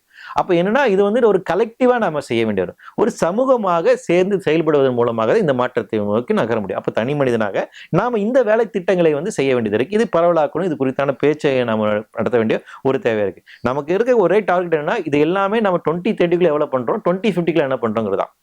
இது பண்ணோம் அப்படின்னா பிரச்சனைகளை வந்து குறைக்க முடியும். இல்லைன்னா 2060 2070 பிரச்சனை ரொம்ப கைமீறி போயிடும். நம்ம என்னன்னா நம்ம ஒரு நல்ல பூமியை நம்ம அடுத்த ஜெனரேஷனுக்கு வந்து கொடுக்கணும். ஒரு மோசமான ஒரு பூமியை வந்து உருவாக்கிட்டு அதை அடுத்த ஜெனரேஷன் கொடுக்கறது அப்படிங்கிறது அது வந்துட்டு குழந்தைக்கு கொடுக்குற மாதிரி. ஆமா, அது வந்துட்டு நிச்சயமான ஒரு பெரிய. அதனால நம்ம வேற வழியில தனி மனிதனாக நம்ம இதை செய்ய வேண்டியது இருக்கு. அஸ் ஆர்கனைசேஷனா ரெண்டும் தெரிய வேண்டியது இருக்கு. இது ரெண்டும் சேர்ந்து தான் செயல்படணும் அப்படின்னு நினைக்கிறேன். சார், இப்போ தமிழ்நாட்டில் லைக் நம்ம சொன்ன மாதிரி வேர்ல்டு வைடு எங்க இருக்குன்னு சொல்லி அந்த ஒரு நம்ம அதை ஃபைனலைஸ் பண்ணிட்டோம். தமிழ்நாட்டில் இந்த மாதிரியான பேராபத்துகள் இந்தியாவில் அப்படின்ற மாதிரி நீங்க அசஸ் பண்ண விஷயம் பிளேசஸ் ஏதாவது? இந்தியாவை பொறுத்த வரைக்கும் இருக்கக்கூடிய இந்தியா அண்ட் தமிழ்நாடு பொறுத்த வரைக்கும் மிகப்பெரிய பிரச்சனையா இருக்க போகிறது ஹீட் வேவ்ஸ் தான். ஏன்னா சென்ட்ரல் ப்ராவின்சஸ் ஆஃப் இந்தியா அப்படிங்கிறது ஃபுல்லாக எல்லா இடத்துக்குமே பார்த்தீங்கன்னா ஹீட் வந்து பயங்கர பிரச்சனையா இருக்க போது. ஆல்ரெடி நார்த் இந்தியாவில் அந்த north India central province Uttar Pradesh, மத்திய பிரதேஷ், ஜார்க்கண்ட், பீகார் இந்த பகுதியிலலாம் பயங்கர ஹீட் வேவ்ஸ் அவங்களுக்கு பெரும் பிரச்சனையா இருக்கு, ராஜஸ்தான் உள்பட. ஆனால் அவங்க எப்படி ஒரு விஷயத்தை தப்பிச்சுக்கிட்டு இருக்காங்கன்னு பார்த்தீங்கன்னா அங்கே காற்றில் இருக்க ஈரப்பதம், அந்த ஹியூமிடிட்டி அது இன்னும் இன்க்ரீஸ் ஆகாமல் இருக்கு. அதனால வந்துட்டு வெறும் டெம்பரேச்சர் இன்க்ரீஸ் மட்டும் இருக்கிறதுனால அதிகப்படியான இறப்பு விகிதம் இல்லை. ஹியூமிடிட்டி லெவலும் அதிகமாக இருந்துட்டு டெம்பரேச்சர் லெவலும் அதிகமாகிருச்சுன்னா இறப்பு விகிதம் அதிகமாகும். தமிழ்நாட்டில் நமக்கு பெரிய பிரச்சனை அதுதான். நமக்கு டெம்பரேச்சர் இன்னும் வேகமாக இன்க்ரீஸ் ஆகலை, ஆனால் ஹியூமிடிட்டி லெவல் இன்க்ரீஸ் ஆகிட்டே இருக்கு. இது ரெண்டும் இன்க்ரீஸ் ஆகிறது பிரச்சனைக்குரியது. இப்போ என்னன்னா நம்ம பாடியோட மெட்டபாலிசம் எப்படி வேலை செய்யணும், நீங்கள் ஹீட்டுக்கு எக்ஸ்ப்ளோர் ஆகுறீங்க, அதாவது வந்து வெளியில் போய் நிற்கிறீங்க. அப்போ என்ன பண்ணால் உங்களுக்கு வேர்க்குது இல்லையா, அப்போ என்ன அதிகமாக சூடு பட்டோடனே ஆட்டோமேட்டிக்காக உங்கள் வேர்வை சுரவி வேலை செய்யுது, உள்ளேருந்து தண்ணியை வெளியே அனுப்புது. தண்ணியை வெளியே அனுப்பி அது பாடியை கூல் பண்ணக்கூடிய ஒரு மெக்கானிசம். இது இயல்பாக இருக்கக்கூடியது, நம்ம எவல்யூஷனில் கற்றுக்கிட்ட நம்ம ஒரு முக்கியமான விஷயம். ஆனால் இந்த வேர்க்கிற தண்ணி திருப்பியும் வந்துட்டு அது எவாப்ரேட் ஆனதுக்கு அப்புறம் திருப்பி வேர்க்கணும். திருப்பி அது எவாப்ரேட் ஆகுனா காற்றில் ஈரப்பதம் இருக்கக்கூடாது. காற்றில் அதிகமாக ஈரப்பதம் இருந்துச்சுன்னா உங்களுக்கு இது எவாப்ரேட் ஆகாது.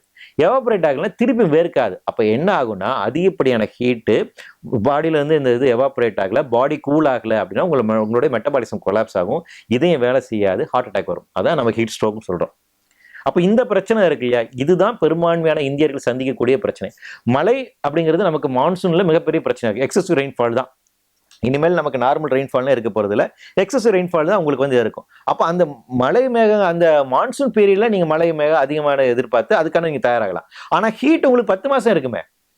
அப்போ பெரும் பிரச்சனை அப்படிங்கிறது நமக்கு ஹீட் தான் இருக்க போகுது. தமிழகத்துக்கும் சரி ஒட்டுமொத்த இந்தியாவுக்கும் ஹீட் அப்படிங்கிறது பெரிய நம்பர் 1 ப்ராப்ளமா இருக்கு. 2வது பிரச்சனை தான் நமக்கு மழை. மழை இனிமேல் கொட்டி தீக்கும்.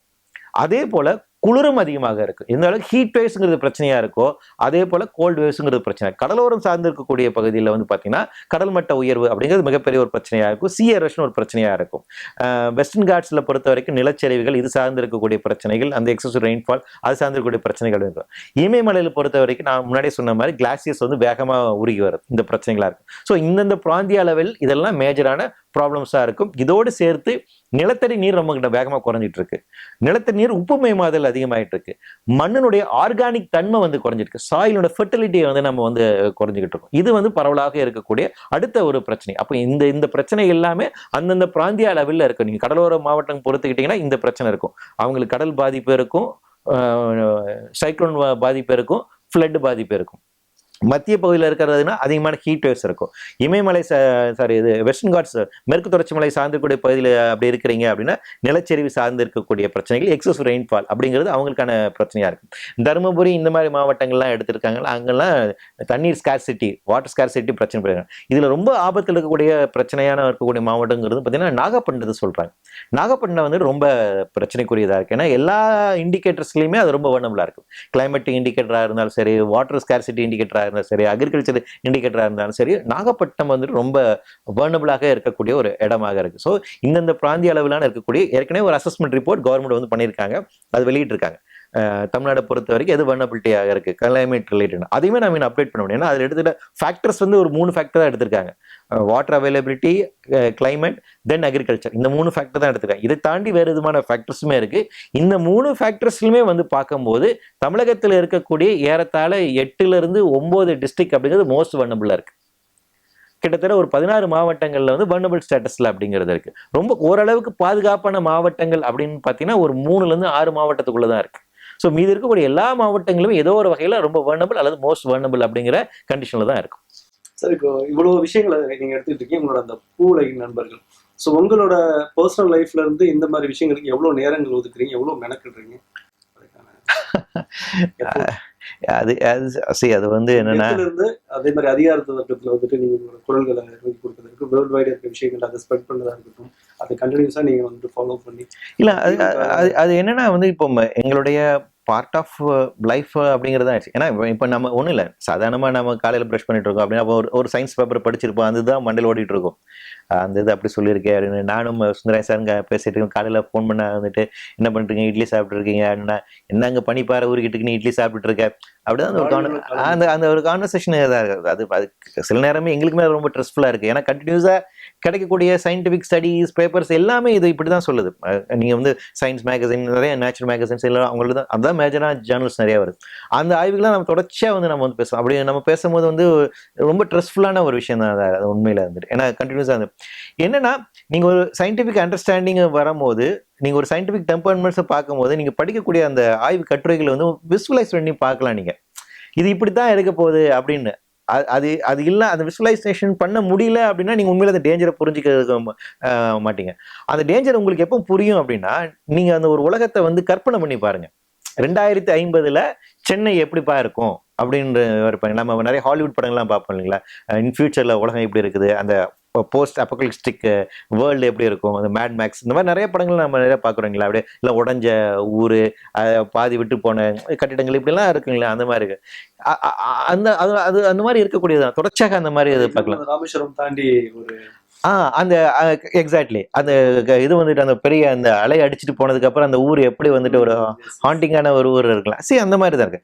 அது இன் ரியாலிட்டி அப்படி வருவதற்கான வாய்ப்புகள் இருக்கு, ப்ராபபிலிட்டி இருக்கு நினைக்கும் போது அப்ப இதுதான் இருக்கு. ஸோ அப்ப என்னன்னா நம்மளுடைய இதில் தொடர்ச்சியான அப்ப இது பத்தி யார்கிட்ட பேசலாம், இந்த ஒரு ப்ரொஃபஸர்கிட்ட பேசலாம், இவங்க கிட்ட பேசலாம், இந்த ஆஃபீஸர்கிட்ட பேசலாம், இந்த தலைவர்கிட்ட பேசலாம், அப்படிதான் பேசுவோம். அவங்ககிட்ட பேசுறோம். அப்ப சில பேர் அதை கேட்கறாங்க, சில பேர் எடுக்கிறாங்க, கொஞ்சம் சந்தோஷமா இருக்கு. சில பேர் இது பண்றதுல அதை விட்டுறாங்க. சில பேருக்கு அது உள்வாங்கிறதே பெரிய பிரச்சனையா இருக்கு. சில பேர்கிட்ட இருக்கக்கூடிய நமக்கு மிகப்பெரிய ஒரு சேலஞ்சஸ் என்னன்னா, அவங்க ஒரு இதுல ஸ்டாக்னட்டா இருக்காங்க. அவங்களோட ஃபீல்ட்ல ரொம்ப வெல்வெர்ஸ்டா இருப்பாங்க. ஆனா என்னன்னா, உங்களுக்கு இந்த ஃபீல்டுக்குள்ள அவங்க வரவே மாட்டாங்க. அவங்க அந்த ஃபீல்ட்ல இருந்து தான் பார்ப்பாங்க. அவங்களோட பர்டிகுலர் ஏரியா தான் அது நல்லா இருக்கணும். அப்ப அவங்க உள்வாங்கிக் கொள்வதே பிரச்சனையா இருக்கும். அப்ப நமக்கு வந்துட்டு ஒரு அயற்சி வரும். என்னடா என்ன நாம ஒரு பெரிய ஒரு ஆளுமை, ஒரு முக்கியமான நபர் நாம நினைக்கிறோம், அவர்கிட்ட போய் நாம சொல்றோம். ஆனா அவரு வந்து அவங்க என்ன பிரச்சனைனா, அவங்க ஒரு ஃபீல்டுக்குள்ளேயே அந்த எக்ஸ்ப்ளோர் இருக்கிறதுனால அதுக்குள்ளேயே இருக்கிறதுனால அவங்க அந்த எக்ஸ்போஷர் அதுக்குள்ளேயே இருக்கிறதுனால அதுலயே இருக்காங்க, ஸ்டாக்னட் ஆயிடுறாங்க. அது ஒரு மிகப்பெரிய ஒரு சவாலை நாங்க தான் பார்க்கிறோம். பெரிய சவால் தான். சில சில ஆபீசர்ல ரொம்ப நல்ல ஆபீசர்ஸா இருப்பாங்க. ஆனா அன்பார்ச்சுனேட்லி இந்த சப்ஜெக்ட்ல வந்து அவங்களுக்கு இன்ட்ரெஸ்ட் இருக்காது. அவங்களோட பெர்ஸ்பெக்டிவ்லாம் என்ன இருக்குன்னா, என்ன பெரிய சேலஞ்சிங்னா 30 வருஷத்துக்கு முன்னாடி எது வளர்ச்சின்னு பேசிட்டு இருந்தாங்களோ அதுலயே இருக்காங்க. பேசிக்கான பிரச்சனை அதுதான். ஒரு 30-40 வருஷத்துக்கு முன்னாடி பேசிக்கா 30-40 டெவலப்மெண்ட் அப்படி அன்னைக்கு வந்துட்டு ஒன்னு சொல்ல போனா அன்னைக்கு வந்துட்டு நெஹ்ரு வந்து சோவியத் யூனியன் எல்லாம் பார்த்துட்டு வந்துட்டு எலக்ட்ரிபிகேஷன் இந்த modern temples of modern India அப்படின்னு அவர் சொன்னார். அந்த டேம்ஸ் இதெல்லாம் பக்ரானங்கள் இதெல்லாம் கேட்டபோது பின்னாடி அவர் கருத்தை மாத்திக்கிறார். ஏன்னா இன்டர்னலா நிறைய மக்கள் டிஸ்பிளேஸ் ஆகுறாங்க. அது அவர் வந்து லேர்ன் பண்றாங்க. ஆனா அன்னைக்கு இருந்த எல்லா தலைவர்களுமே வந்து பாத்தீங்கன்னா சோசியலிஸ்டா இருந்தாங்க. அவங்களுக்கு எல்லாமே சோவியத் யூனியன் ஒரு முக்கியமானதா இருந்தது. அதனால என்ன பண்றாங்க, எலக்ட்ரிபிகேஷன் தான் ப்ரோக்ரஸ் சொன்னாங்க, இண்டஸ்ட்ரியலைசேஷன் தான். அது லெனின் வச்ச கோஷம். அவங்களுக்கு எல்லாருக்குமே ஒரு கனவு இருந்துச்சு. நீங்க 19th சென்ச்சுரியில இருந்த முக்கியமான எல்லா தலைவர்களும் பாத்துங்க, அது ஆல்பர்ட் ஐன்ஸ்டைனாக இருக்கட்டும், சாப்ளினாக இருக்கட்டும், பெர்னார்ட் ஷாவா இருக்கட்டும், ரசலாக இருக்கட்டும், எல்லாருமே ஒரு சோசியலிஸ்டா தான் இருந்தாங்க. அந்த கருத்து அவ்வளவு தீவிரமாக இருந்துச்சு. அப்ப அவங்களுக்கு எல்லாமே வந்துட்டு அதாவது மக்களை வந்து சமத்துவப்படுத்த வேண்டும் அப்படின்னு ஒரு ஆர்வம் இருந்துச்சு. அதை எதன் மூலமாக சாதிக்கலாம் அப்படின்னு பாத்தீங்கன்னா, இண்டஸ்ட்ரியலைசேஷன் மூலமாக, ப்ரோக்ரசிவ்னஸ் மூலமாக, சயின்ஸ் மூலமாக அப்படின்னு அவங்க நம்பினாங்க. அவங்களுடைய நம்பிக்கையில் அந்த விஷன்ல நமக்கு எந்த விதமான பிரச்சனையும் இல்லை. அவங்க எல்லாம் ட்ரீமர்ஸ்.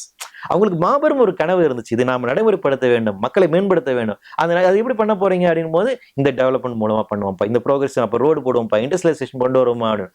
ஆனா அதனுடைய பக்க விளைவு அப்படிங்கிறது 70களுக்கு பின்னாடி தெரிய ஆரம்பிக்குது. அப்ப இந்த கண்மூடித்தனமான உற்பத்தி முறையினுடைய பிரச்சனை என்னவாக இருக்கு அப்படிங்கிறது தெரியாது. என்ன ஒரு பிரச்சனை, சோவியத்தினுடைய வீழ்ச்சிக்கு அப்புறம் உங்களுக்கு சோசியலிச பொருளாதார உற்பத்தி முறை வீழ்ந்துருது. முதலாளித்த உற்பத்தி முறை வரும்போது அது இன்னும் ரொம்ப மோசமா இருக்கு. அது பயங்கர எக்ஸ்ப்ளாய்டிவா இருக்கு. எல்லாத்தையும் அடிச்சு போட்டு எடுத்து உற்பத்தி பண்ணுங்க. நீங்க அப்போ சோசியலிச அந்த ப்ரோக்ரசிவ்னஸ்ல இருந்து முன் வச்சது அந்த கோஷங்களை முதலாளித்துவ மார்க்கெட் எக்கனாமி சார்ந்திருக்க இந்த பொருளாதாரத்தில் நீங்க வைக்க முடியாது இல்லையா? ஏன்னா இதுக்கு லாபம் மட்டும்தான் நோக்கம். அவங்களுக்கு பொறுத்த வரைக்கும் வெறும் லாபம் தான் உற்பத்தி அப்படிங்கிறது. அப்போ இது வந்து மக்கள் நலம் சார்ந்து இருக்கக்கூடிய ப்ரோக்ரஸ்னஸ் அவங்க இது பேசல. அப்போ அன்னைக்கு இருக்கக்கூடிய அந்த டெவலப்மெண்ட்ங்கிறது வேற, அவங்க வச்ச கோஷங்கிறது வேற, அதுலயுமே பிரச்சனை இருந்துச்சு. இன்னைக்கு இருக்கக்கூடிய சோகால் டெவலப்மெண்ட்ங்கிறது வேற. இப்போ வந்து இந்த நாடு எப்படி வளரணும் மாறணும் அப்படின்னா, வேர்ல்டு பேங்க் வந்து சொல்றது ஸ்ட்ரக்சரல் ரீ அட்ஜஸ்ட்மெண்ட் அவன் ப்ரோக்ராம் சொல்றான். அவன் கடன் கொடுக்கணும்னு நினைக்கிறான்னா, நீ ரோடு போடணும்னா அது அவன் சொல்றான், நீ இப்படி ரோடு போடு, இங்க இப்படி போடு, இந்த திட்டங்களை கொண்டு வா, அதோட சேர்த்து என்ன பண்ணு, வாட்டர் மேனேஜ்மெண்ட்டை தனியார்ட்ட கொடு அப்படின்னு அந்த பாலிசி கொண்டு வராங்க. அப்ப மார்க்கெட் எக்கனாமி, சந்தை பொருளாதாரம் வழி நடத்துங்களா? அப்ப பிரச்சனை என்னன்னா, இங்க இருக்கக்கூடிய கட்டுமானங்கள், டெவலப்மெண்ட் இதெல்லாம் யாரு சென்ட்ரிக்கா இருக்கு, அனைத்து மக்களுக்கு போய் சேர்ற மாதிரி இருக்குதா அப்படின்னா இல்ல. ஸோ இந்த அண்டர்ஸ்டாண்டிங் வேணுங்களா? அப்போ இந்த அண்டர்ஸ்டாண்டிங் வந்துட்டு நிறைய பேருக்கு இருக்கிறது இல்லை. ரொம்ப அந்த அண்டர்ஸ்டாண்டிங்ல அவங்கள பொறுத்த வரைக்கும் ஓகே இது எல்லாமே கண்மூடித்தனமாக டெவலப்மெண்ட் அப்படின்னு நினைக்கிறாங்க. ஸோ அப்போ அந்த பார்ட் ஆஃப் தி ஸ்டேட்டினுடைய அண்டர்ஸ்டாண்டிங் இருக்குல்ல, ஸ்டேட்ல இருக்கக்கூடிய பெரும்பான்மையுடைய மக்களுடைய அவங்க அந்த இருக்கக்கூடிய அதிகார அமைப்புகள் அவங்களுடைய அண்டர்ஸ்டாண்டிங் எல்லாமே இப்படிதான் இருக்கு. அவங்க என்ன நினைக்கிறாங்க, டெவலப்மெண்ட். அதே மாதிரி இப்போ காலநிலை மாற்றம், இந்த கிளைமேட் சேஞ்ச் பிரச்சனை எல்லாம் இதை பத்தி அவங்க என்ன நினைக்கிறாங்கன்னா, டெக்னோகிராட் மூலம் தீர்த்துலாம் நினைக்கிறாங்க. வெள்ளம் தானப்பா, ஒன்றும் பிரச்சனை, குறுக்கால ஒரு செவரு கட்டிடுவோம், இங்க தண்ணி தேங்குற அவ்வளவுதானே, இங்க ஒரு பம்பிங் ஸ்டேஷன் வச்சிருவோம், இங்கெல்லாம் வருமா, எங்கெங்கெல்லாம் தண்ணி தேங்கிக்க சொல்லுங்க, அங்கெல்லாம் ஒரு பம்பிங் ஸ்டேஷன் வச்சிருவோம், இங்க இருந்து பம்ப் பண்ணி அதை கொண்டு போய் மேடான இடத்த கொண்டு போய் வெளியே கொண்டு போயிடுவோம். கம்ப்ளீட்லி டெக்னோகிராண்டா இருக்காங்க. அவங்க நினைக்கிறாங்க டெக்னாலஜி மூலமா எல்லாத்துக்கும் தீர்வு இருக்குன்னு நினைக்கிறாங்க. வறட்சி இருக்கா, ஒன்றும் கவலைப்படாதீங்க, ஜெனட்டிக்கலி மாடிஃபைடுல ஒரு விதை கொண்டு வந்துருவோம், அவ்வளவுதானே, கிளைமேட் ரெசிலென்ட் கிராப் வச்சுக்கோ. எல்லாரும் டெக்னோகிராட் மூலமாக வந்து பண்றாங்க. பில் கேட்ஸ் வந்து அதான் சொல்றாரு, இந்த இது நமக்கு ஒரு ஆப்பர்ச்சுனிட்டி, ஜியோ இன்ஜினியரிங்.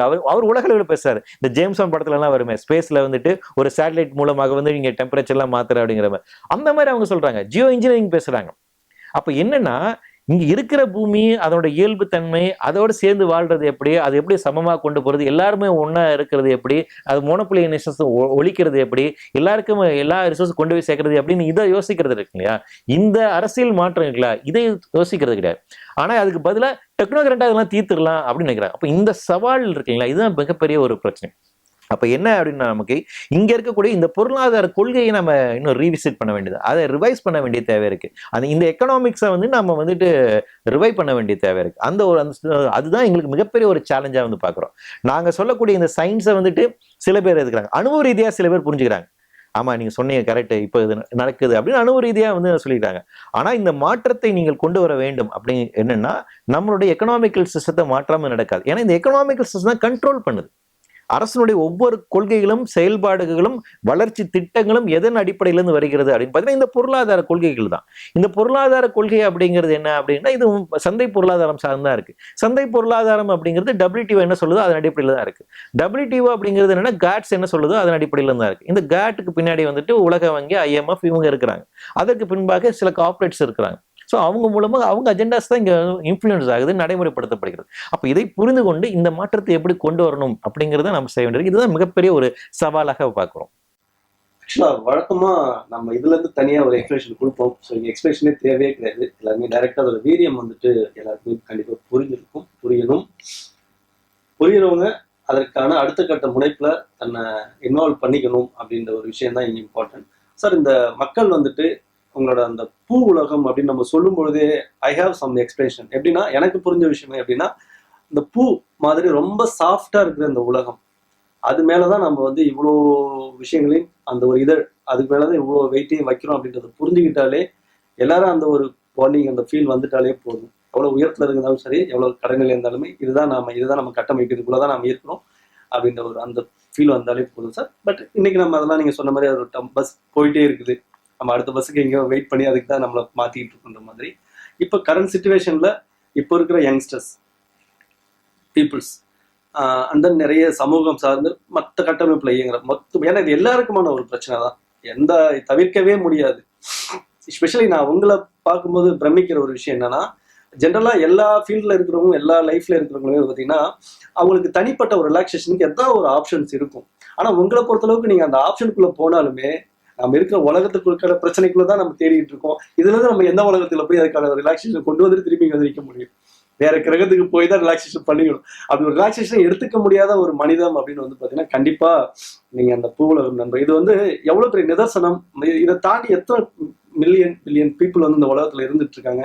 ஆனா அவங்களோட உயிர் துடிப்பா நீங்க இருக்கிற ஒரு சின்ன ஒரு அமைப்பு வந்து பாத்தீங்கன்னா அந்த இதய துடிப்பு மாதிரி. எவ்வளவு பெரிய மனிதனுக்கு அந்த இதய துடிப்பு ஒன்று இல்லை அப்படின்னா எவ்வளவு பெரிய சாம்ராஜ்யத்துல இருந்தா இல்லைன்ற மாதிரி இவ்வளவு பெரிய சாம்ராஜ்யத்துல இருக்கு அவ்வளவு மக்களோட பின்னாடி இருக்கு அந்த உயிர் துடிப்பைங்கிற ஒரு சின்ன கட்டமைப்பு தான். நீங்க துடிச்சுக்கிட்டே இருக்கிறீங்க அப்படின்னா நீங்க துடிக்கிறதுக்கான ஒரு ஸ்பேஸே இல்லாம அந்த ஒரு அழுத்தம்லாம் வச்சுட்டு இயங்குறது அப்படின்றதும், எஸ்பெஷலி அதுக்கு உங்க குடும்பத்தாரெல்லாம் பாத்தீங்கன்னா நம்ம வந்து அவங்க எல்லாம் அவ்வளோ போற்றப்பட வேண்டிய, எஸ்பெஷலி இந்த நிகழ்ச்சி மூலியமா ஊடகத்தோட சார்ந்த நேயர்கள், அந்த ஊடகம் ஒரு ஒரு காட்சி மீடியாவுக்கு தான் இன்னைக்கு உலகமே இருக்கிறோம். அதுல யாருமே இல்லாமல் அவங்க அத்தனை பேரோட பிளெஸிங்ஸும் விஷயஸும் பார்த்தீங்கன்னா எனக்கு தெரிஞ்சு உங்களுக்கு சப்போர்ட்டிவா மாரல் சப்போர்ட்டிவா அவங்களோட பிளெஸிங் இருக்கணும். அதை தாண்டி உங்களோட குடும்பத்தார்கள், இந்த இயக்கத்துல இருக்கிற எல்லாரோட குடும்பத்து உறுப்பினர்கள், வெல்விஷஸ், உங்களுக்காகவே யோசிச்சுக்கிட்டு இருக்க, உங்களுக்காகவே பார்த்துக்கிட்டு இருக்கிறவங்க எல்லாருக்குமே வந்துட்டு அவ்வளோ பிளெஸிங்ஸும் உங்களுக்கு ஒட்டுமொத்தமா கிடைக்கணும் அப்படின்றதுதான் சொன்னேன். அப்படிதான் அது இதுதான் எங்களோட விஷஸ், அதுதான் நிதர்சனமும் அதுதான். அதை தாண்டி வந்து பாத்தீங்கன்னா இந்த மாதிரி இந்த வாலண்டியர்ஸ் உங்களோட விஷயங்களை வந்துட்டு வரணும் அப்படின்னா இதற்கான வே எப்படி சார் இருக்குது? அதுக்கு ஏதாவது ஆப்ஷன்ஸ்? உங்களுடைய அந்த நல்ல வார்த்தைகளுக்கு ரொம்ப நன்றி. போலி நண்பர்கள் அப்படின்னு சொல்ல மாதிரி பார்த்தீங்கன்னா அது வாலண்டியர்ஸ்லாம் சேர்ந்து இருக்கக்கூடிய ஒரு பேசா. ஸோ நிச்சயமாக நிறைய ரிசோர்ஸ் வந்து வேணும். ரெண்டாவது நம்மளுடைய கருத்துக்கள் அப்படிங்கிறது என்னன்னா இது நாங்கள் மட்டுமே பேசணும் அப்படின்னு நான் வரல. இதுக்கான காப்பிரைட் அப்படிங்கிறதுலாம் ஒன்றும் கிடையாது. எல்லாருமே சுவாசிக்கிறோம். அந்த காற்று சுத்தமா வேணும் அப்படின்னா அது எல்லாருக்குமே உண்மை.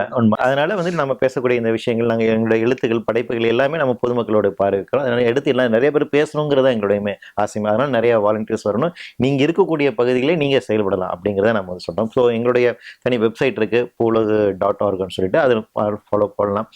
அதில் யூடியூப் சேனல்ஸ் இருக்கு, தொடர்ச்சியான நிகழ்ச்சிகள் எல்லாமே இருக்கு. அப்போ யாருக்கு அதில் எப்படி சேர்ந்து செயல்படுங்கிற ஆப்ஷன்ஸ் இருக்கு. சில பேர் வந்து நேரடியாக நம்ம செயல்பட முடியும், அவங்க இருக்கக்கூடிய இடங்களே அவங்களால செயல்பட முடியும், சில டிபார்ட்மெண்ட்ல இருக்கிறவங்க செயல்பட முடியும், இன்ஸ்டிடியூஷன்ல இருக்கிறவங்களால செயல்பட முடியும். ஆனால் என்னன்னா இந்த கருத்தை உள்வாங்கி கொள்ளுங்க. இந்த கருத்தை உள்வாங்கி கொண்டு நீங்கள் இருக்கக்கூடிய இடங்களில் உங்களால் என்ன செய்ய முடியும் செய்யுங்க. எங்களோட தோழன் நின்று செயல்படுகிறீங்கன்னா ரொம்ப சந்தோஷம். இல்லை எனக்கு அதுக்கான வாய்ப்பு இல்லை, நான் இங்கே தான் செய்ய முடியும் அப்படின்னா அங்கேயுமே இருந்து நீங்கள் செய்யலாம். அதனால எந்த விதத்தில் நீங்கள் ஆனால் ஒன்று செயல்படணும், அவ்வளவுதான். இந்த விஷயங்களை நாம் பரவலாக கொண்டு போய் சேர்க்க வேண்டும். அதனால போலி நண்பர்களுடைய புத்தகமாக இருக்கட்டும், எங்களுடைய மேகசின்ஸாக இருக்கட்டும், இது எல்லாமே எங்களுடைய வெப்சைட் இருக்கு, அதில் எல்லாமே நம்ம வச்சிருக்கோம். ஸோ அதை யார் வேணா டவுன்லோட் பண்ணிக்கலாம், அதை எடுத்து படிக்கலாம், அதை பரவலாக்கலாம், கொண்டு போய் சேர்க்கலாம். சேர்ந்து செயல்படணும்னு நினைக்கிறவங்க அதில் கான்டாக்ட் நம்பர்ஸ் நம்ம வந்து கொடுத்துருக்கோம், அட்ரஸ் கொடுத்துருக்கோம், அவங்களும் நம்மளை தொடர்பு கொள்ளலாம். அதனால் எல்லாருமே நம்ம வந்து வரவேற்கிறோம். எனவே தொடர்ச்சியாக அந்த ஒரு மாவோ சொன்ன மாதிரி 1000 பூக்கள் மலரட்டும், 1000 சிந்தனைகள் மலரட்டும் அப்படிங்கிறத, அதனால் எல்லாருமே அது செயல்படும் அப்படிங்கிறத. சார் உங்களை தொடர்பு கொள்றதுக்கான அந்த கான்டாக்ட் நம்பர்ஸ், அந்த ஐடி, அந்த மாதிரி விஷயங்கள்? poolag.org அப்படி சொல்லிட்டு PWOVULAGU.org அப்படிங்கிற நம்ம வெப்சைட் இருக்குது. அதில் காண்டாக்ட் நம்பர் அண்ட் அட்ரஸ் இருக்குது. எங்களுடைய சோஷியல் மீடியானுடைய எல்லா லிங்க்ஸுமே வந்து அது இருக்குது. அதை நீங்கள் ஃபாலோ பண்ணுங்க. நேயர்களே, ஒரே விஷயம்தான், நீங்கள் ஒரு உயிர், அதை தாண்டி நீங்கள் ஒரு பிரஜை. இந்த ரெண்டு கட்டமைப்பு தான் உங்களுக்கான சொத்து. ஒன்று, நான் பிறந்துட்டேன், நான் ஒரு உயிரினமாக இருக்கிறேன் அப்படின்றது முதல் நம்மளோட பெரிய ஒரு பொட்டன்ஷியல் சொத்து, அது பவர். அதை தாண்டி இந்த சமுதாயத்துக்கு நான் ஒரு பிரஜை. இதுதான். இதை நீங்க எங்க கொண்டு போய் சேல் பண்றீங்க, வித்துருக்கீங்க, இல்ல உங்களை எங்க கொண்டு போய் நீங்க தொலைச்சிருக்கீங்க, இல்ல எங்க கொண்டு உங்களுக்கு கனெக்ட் பண்ணிருக்கீங்க அப்படின்னு வந்து பாத்தீங்கன்னா ஆளும் அரசு அதிகார வர்க்கத்துக்குள்ளதான். ஸோ அவங்க என்ன பண்றாங்க அப்படின்னு எல்லாருக்குமே நல்லாவே தெரியும். இந்த உலகத்தை, இந்த பூமியையும் வந்துட்டு ரொம்ப நாகரிகம், ஒரு எக்ஸ்ட்ரீம் நாகரிகம் டெவலப்மெண்ட் அப்படின்ற ஒத்த வார்த்தைக்குள்ளரே அவங்க கனெக்ட் பண்ணி கொண்டு போயிட்டே இருக்கிறாங்க. ஆனா அந்த டெவலப்மெண்ட்டுக்கு அப்படின்றது ஒரு தளம் அப்படின்றது தான் பூமி தான். அந்த பூமியை நம்ம கட்டமைச்சிருக்கோமா அப்படின்னு அவங்க முதல்ல யோசிச்சாதான் உங்களை காப்பாற்ற முடியும். உங்களுக்கான டெவலப்மெண்ட் சொல்லியே உங்களை அந்த மேம்போக்கான சிந்தனைக்குள்ளேயும் பார்வைக்குள்ளேயும் அவங்களோட கனெக்ட் ஆன அந்த பார்வை வந்து அவங்க அப்படியே எடுத்துக்கிட்டே போய் அவங்க மேம்போக்கான ஒரு டிராவல்லே போற அந்த விஷயங்களுக்கு பின்னாடி நீங்க நிதர்சனமா அனுபவிச்ச நிறைய வழிகள் இருக்கலாம். இங்க மரணத்தை தின்று மனதை கொன்று வாழுகின்ற போக்கு தான் இன்னை வரைக்குமே நினைச்சுக்கிட்டு இருக்குது. நீங்க திரும்பி பாத்தீங்கன்னா அந்த அதிகாரம் அப்படின்ற ஒரு விஷயம் பாத்தீங்கன்னா அதோட முடிவு இந்த சாமானியன் என்ன கிடைச்சிருக்கு அப்படின்னா அவங்க அதை தான் தின்று அதை தான் சுவாசிச்சு அவங்களோட நல்ல முகத்தை, சிரிச்ச முகத்தை அவங்களை காட்டிக்கிட்டு இருக்கிறாங்க. அதுதான் எவ்வளவு பெரிய ஜனநாயகம் அப்படின்ற பேர்ல வந்துட்டு தலைவர்கள் உருவானாலும் இதை கட்டமைக்கல அப்படின்னா அவங்க தலைவர்களும் இல்லை. இங்க ஒரு நல்ல ஜனநாயகம், ஒரு நல்ல மனித கட்டமைப்பு இல்லை அப்படின்றத நீங்க உணர வேண்டிய நிதர்சனம். அதற்கான ஒரு தீர்க்கமான பக்கம் தான் இன்று நமக்கு புலப்பட்டது. இதுக்கு நீங்க எல்லாம் விழிச்சுக்கணும். நான் வந்துட்டு என்னை ஏமாத்திக்கிட்டே வாழ்ந்துகிட்டு இருக்கேன். நான் மனிதன், எனக்கான இடம், நான் நிக்கிற இடத்தை தான் நான் வந்து சுரண்டிக்கிட்டே, அதை தான் நான் சுரண்டதுக்கு வந்து நான் இன்னொருத்தனை டிபெண்ட் பண்ணி நான் கொடுத்துட்டேன் அப்படின்றத மட்டும் நீங்க உணர்ந்தீங்கனாலே போதும். நம்ம எப்படி நிக்கணும், நம்ம ஏன் எப்படி ஏன் சுரண்டப்படவே கூடாது அப்படின்ற ரெண்டு விஷயங்களை நீங்க புரிஞ்சுக்கிட்டாலே ஆல்மோஸ்ட் நமக்கு தெரிஞ்சு ஒரு தீர்வை நாங்கள் கொடுக்குறோம். அதை தாண்டி அதுக்காகவே இயங்கிக்கிட்டு இருக்கிற அந்த இதய துடிப்பு பூவுலகின் நண்பர்கள் அவங்க சார்பாக நிறைய விஷயங்களை கொடுத்துருக்காங்க.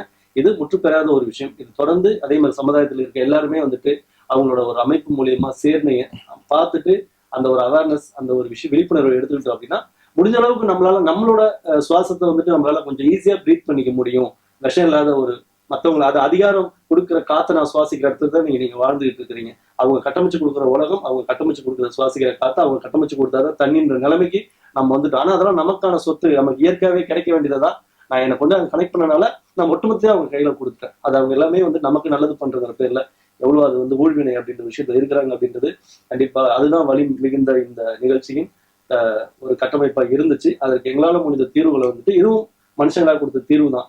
இதற்கு ஒரு பெரிய மகத்தான சக்தி தேவைப்படுது, மகத்தான மாற்றம் தேவைப்படுது. அப்படி நடந்தாதான் அடுத்த தலைமுறை இந்த மண்ணில் வந்துட்டு உங்களோட அடுத்த ஜென்ரேஷன், உங்களுக்கு பிறக்கிற பிள்ளையா இருக்கலாம், உங்களோட உறவினர்களோட அடுத்த வாரிசா இருக்கலாம், இல்ல உங்களோட அடுத்தடுத்த ரத்த சொந்தம், உங்களோட அடுத்த ஜீன் வந்து இந்த பூமியில வந்துட்டு உங்களை நல்ல விதமா பார்த்து கொண்டாடி அவங்க தழைத்து வாழணும் அப்படின்னா அதற்கு வந்து அவங்களுக்கான பூமியை நீங்க கட்டமைக்கிற இடத்துல நீங்க இருக்கிறீங்க. அது இன்னைக்கு நீங்க எவ்வளவு வீரியமா விஷமா நீங்க நின்றுகிட்டு இருக்கிறீங்க, அது நீங்க பண்ணிட்டு இருக்கீங்க அப்படின்னு உணர்ந்து மாற்றங்களை கொண்டு வருவோம். ஏன்னா மாற்றம் ஒன்றே மாறாதது. அதுல இந்த மாதிரி பூமி சார்ந்த நல்மாற்றம் மட்டுமே நிரந்தரம், தீர்க்கமும் கூட அப்படின்ற விஷயத்தோட சார் நிகழ்ச்சிக்கு வந்தமைக்கும், இன்னும் நீங்க வந்துட்டு இந்த பிளாட்ஃபார்ம் எஸ்பெஷலி ஷாலினி டிவியை வந்துட்டு இதற்கான உங்க நோக்கத்துக்காக வந்துட்டு நீங்க எப்பயுமே பயன்படுத்திக்கலாம் அப்படின்றது எங்களால முடிஞ்ச ஒரு சின்ன காம்ப்ளிமெண்ட். நீங்க சுவாசிக்கிறதுக்கு ஒரு தரமா இது இருக்கட்டும். அதை தாண்டி உங்களோட இன்னும் விஷன்ஸ் வந்து பாத்தீங்கன்னா இது விஷயமே கிடையாது. இது மக்களுக்கான நீங்க பெரிய ஒரு செய்யற ஒரு உயிர் துடிப்புக்கான ஒரு போராட்டம் தான். அந்த போராட்டம் இன்னும் அடுத்தடுத்த கட்டங்களுக்கு வந்துட்டு பரிணாமமாகவும் ஒரு பெரும்பிம்பமாகவும் மாறி நிறைய சக்சஸ் வந்துட்டு உங்க அமைப்புக்கு கிடைக்கணுங்கிறத தாண்டி எல்லாரோட உயிர்ப்புக்கும் அது கிடைக்க வேண்டிய விஷயமா மாறணும் அப்படின்றதையும் இந்த நிகழ்ச்சியின் வழியா நாங்க வந்து விஷ் பண்ணிக்கிறோம் சார். அதுக்கு எல்லாரோட பிளஸிங்ஸும் எல்லாரோட எண்ணமும் கூட இங்க தோணணும். இது என்னன்னா அந்த எண்ணம் வந்து ஸ்பார்க் ஆகி அவங்க மேல ஃபோக்கஸ்ட் ஆகணும் அப்படின்றது எங்களோட வேண்டுதலும் விருப்பம் தான். அது நிகழ்ச்சி வழியா நடந்தா சந்தோஷம். ஆனால் நடக்க வேண்டிய ஒரு விஷயம் கூட சார். நிகழ்ச்சிக்கு வந்தமைக்கும் உங்களுடைய இவ்வளவு அருமையான நேரத்தை தான் கொடுத்துருக்கிறீங்க. அதை தாண்டி ஆபத்தான பக்கங்களை நிறைய புலப்பட்டு செஞ்சதுக்கும் உங்களோட இயக்கத்துக்கும் உங்களோட துடிப்புக்கும் நிகழ்ச்சியின் சார்பாக நன்றி சார். நன்றி. ரொம்ப நன்றி. ரொம்ப நிறைய கருத்துக்கள் சொன்னீங்க. ரொம்ப நன்றி.